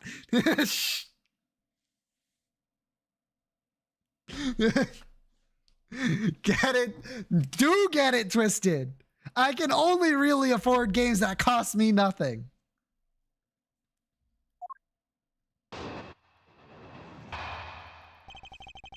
The whereabouts of the murder weapon. Fact 1, the murder weapon was some sort of metal blade. Fact 2, potentially deadly blades are strictly controlled within the prison walls, as we both know. From these 2 facts, I conclude that the weapon in question must have come from outside. It must have been hidden inside the chess set. That's what I think anyway. And since the only prints we found on the chess set belonged to the victim and the suspect, I'd say it's blindingly obvious who brought the weapon in and used it, wouldn't you? If nothing else, his testimony this time is a little more comprehensible than the last. Lose all money gambling. Please, I beg of you. Another winning deduction brought to you by one winner, Eustace. Prosecutor extraordinaire. More like one winner, useless prosecutor extraordinaire, if you ask me. How could anyone even hide a weapon inside that chess set? Hey, good question. Why don't you take a look for yourselves? Inside the chessboard. I suppose there's only one way to find out. Yerp. There's nothing in here but chess pieces. Yeah. Oh, that laughter was really something. Seems pretty convinced the weapon was hidden in here somehow. I better take a closer look. Whoa! In his inner monologue. What? The stiff lining on the top opens like a flap door. Whoa, that's plenty of room in there. Indeed, more than enough to hide something like a small knife. Ingenious, no? The killer snuck the weapon in by... Objection. Ha. Ha! What do you mean, ha? Let me finish, will you? Sup, nerd? Sup, Sant? I fear you have not been listening, Mr. Winner. Perhaps you've simply forgotten. The detention center is outfitted with a security gate. I mean, yeah, and... Security gate also acts as a metal detector, Eustace. We must pass through another one on the way into the prison itself, remember? Aha. Yes, that's right. Of course I remember. He definitely didn't. It would have been impossible to smuggle a metal blade through such a gate and into the facility, which would seem to blow a rather large hole in your reasoning, Mr. Winter. That gate is only used to scan people. Any items they bring into the facility are only subject to a cursory check. Fucking why? Are you telling me that the chest set wasn't put through the metal detector? It should have been. Alas, it seems the guards have grown a little lax in that regard of late.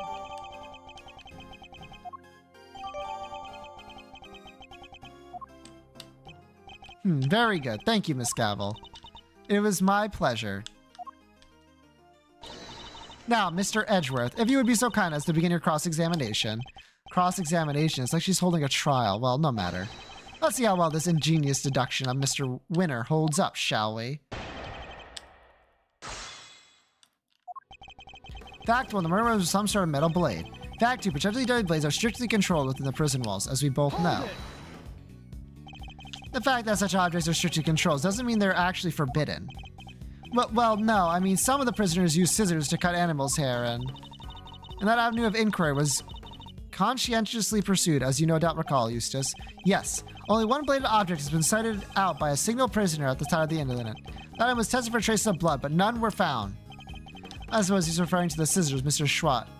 saw it was using. So there's no way the blade in question came from inside the prison. And the weapon in question must have come from outside. Outside? What does that mean exactly? Ha! The opposite of inside, you numbskull. What an attempt at clarifying or a put down, because it's clearly accomplished neither. What Eustace means to say is that it must have been brought in from outside the prison. It's by Mr. Saint.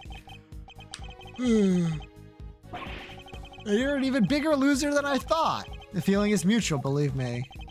Mr. Saint clearly brought the murder weapon into the prison. The question is how? Hidden inside the chest set, that's what I think anyway. But no murder weapon was found on the crime scene, and there's nothing inside the chessboard either. I'm curious, Mr. Winter, do you also have thoughts about where this weapon might be? Well, the perpetrator must have hidden it somewhere in the prison. Is there a problem with this claim? Grr. They hid it somewhere inside the prison. That seems unlikely. In fact, I can prove that's not the case. What evidence suggests the murder weapon isn't hiding somewhere in the prison?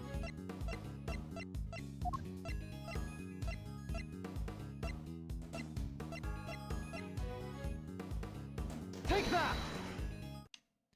Well. I'm sorry to worry about your memory, Mr. Winter. Didn't you and the good judge search the prison with Warden Lagarde? And didn't you fail to find a likely murder weapon? Well, yes, but I guess we just missed it, that's all. Wow, way to undermine yourself. You're saying your search wasn't entirely thorough. You, the so-called winning rookie. Stop making fun of me. Eustace. Calm yourself, breathe deeply. Do not allow your opponent to get under your skin. You're right. I'm a winner. Why should I let a third-rate loser like Edgeworthless here get under my skin? I'd thank you to leave my name out of this. Well, I'm Kay Faraday, and I'm A-OK. Not you two, please. Look, it's simple. Since my first-rate investigation didn't turn up any weapon, it means there wasn't one to find. Which leaves only one possibility. The murderer took the weapon with him when he left the prison. That's why we couldn't find it when we looked, obviously. But what you are proposing is impossible. And this proves why the culprit couldn't possibly have taken the weapon out of the prison with them. Take that! More memory trouble, Mr. Winter. Now you're forgetting things you yourself said. Are you making fun of me again? Oh, so you remember what I said. Perhaps you might have been better served by remembering this. What's that? Wait, doesn't he seriously not remember? It would certainly seem that way. There's a security gate at each of the entrances to the detention center into the prison proper. Coming from the prison, anyone leaving the facility would have had to pass through both of them. 2 gates, both fitted with metal detectors. Oh wait, now I remember. Looks like he got his memory back. So as you can see, there's no way anyone could have taken a weapon out through both gates, and therefore, there's no way the murder weapon could have left the building. Gah! In which case, Mr. Edgeworth, tell us where you think the murder weapon might be. It's still here on the premises. That's the only plausible conclusion to be drawn. But we searched the prison from top to bottom. We couldn't find anything. Because you were never going to find anything to begin with. Not when you were laboring under the misconception that it was the blade you're looking for. Yeah, we know the truth about what happened to the Mr. Knight. We've seen it with our own eyes. That is quite a claim. I assume you have the evidence to support it. What is the weapon that used to commit the crime? Take a look at this, Judge Gavel, and the weapon used in this case will become clear. The dog! I mean, it's literally the dog, but... Take that! This is footage taken from the security camera, trained on Knight's holding cell. Now watch it for yourself and see.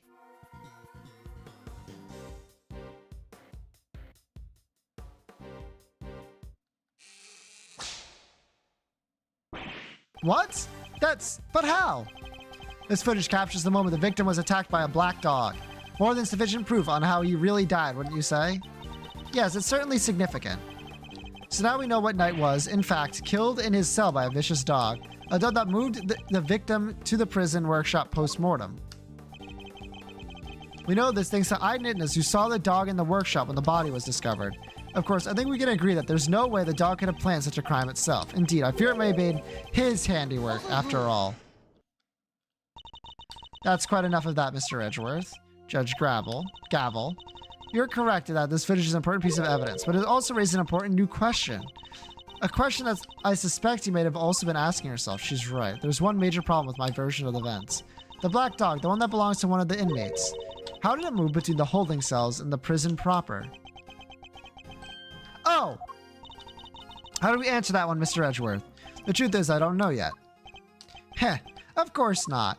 Can it, Wonder Boy? You didn't even notice there was a problem. Till the defense proves an adequate explanation, the court cannot accept your line of logic. That is all. The court is adjourned. But wait! There's still so much to explore! Court is no longer in session, Mr. Edgeworth. If you would be so kind to leave the courtroom. Court was never in session in the first place. Once again, this court is objection. We may not have all the answers yet, but you haven't explained anything either regarding Mr. Saint. What do you mean? Just as we don't know yet how the dog made it into one of the detention center's holding cells. You can't know how Mr. Saint could have made it inside the detention center, let alone the prison either. He would have been allowed as far as the visitor's room to see his friend, but no further. So it's hard for me to conceive how he could have committed a crime in a place he had no access to. Judge Gavel, I believe it's your turn to provide some proof. Prove that Simon Saint was able to enter the prison. Haha. You wish for the court to provide you with proof. Highly irregular, but very well. What? They actually have something. Now seeing like this is as good as any. And I suppose you have been kind enough to share your own theories on the case. What's she building up to here? Mr. Edgeworth, I suspect you don't know what Mr. Saint does for a living, so allow me to fill you in. He is a circus performer. A what? Yes, perhaps you heard of the very big circus. Don't be shy, darling. Of course I was. Yesterday was a very important day, after all. Important in what ways exactly? A big meeting of some kind, perhaps. A meeting? Oh, heavens, no. I can't think of anything worse. No, yesterday the circus came to visit. You see it now, I assume. As I'm sure you are aware, a show was held yesterday for the prisoners' entertainment.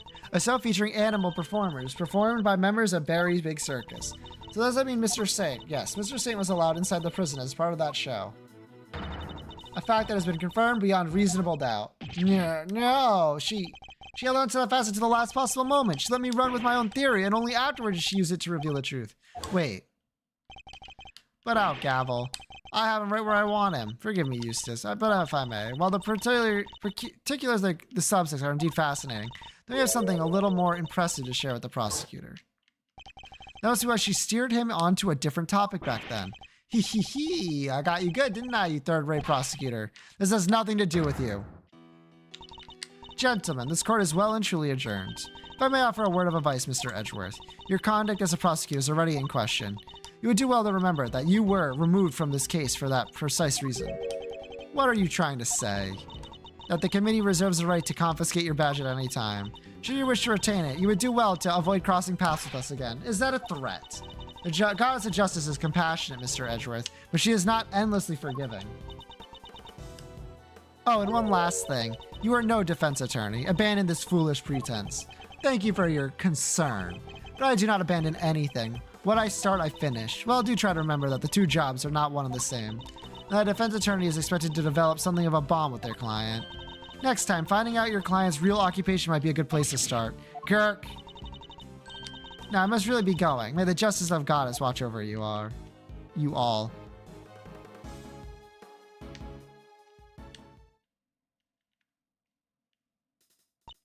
So, Simon lied to us. Not just you two. Guy took me for a ride, too. What's his deal?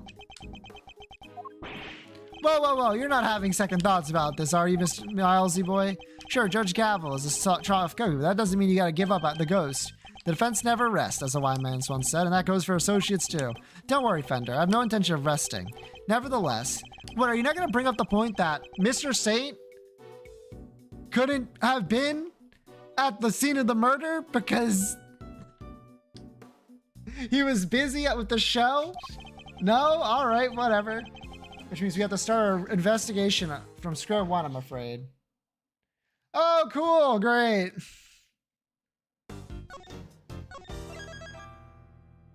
Well, gamers.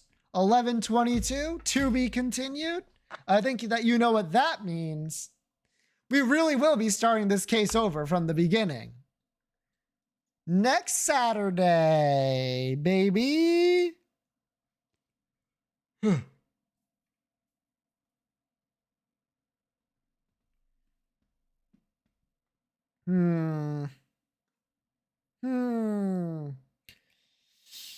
Yes, sirree.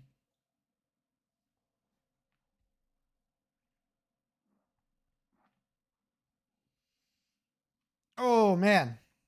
All right. I feel like actually really tired. And I know what you're going to say. Oh, yeah, you've been yawning the entire time. Shut up. I know. It happens every time I stream. All right. I just talk a little too quickly and I'm just like, I missed the entire stream, so I'm here to... Joel, did you miss the entire stream? I feel like that's not true. 1 second. No, okay, yeah, you did. You've been found not guilty. Congratulations. You will not be sent to prison. Yippee and all that. Have yourselves a one of these. Speaking of prison, what's up?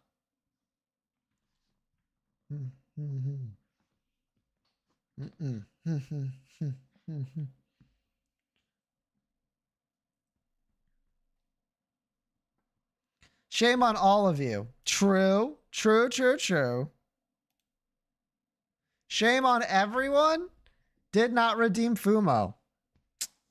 Big shame. Massive shame.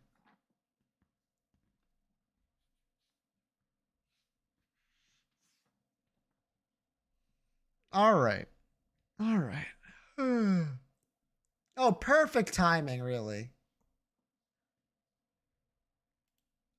I will see all of you tomorrow. Not tomorrow, Tuesday. Have a great rest of your day. Bye-bye.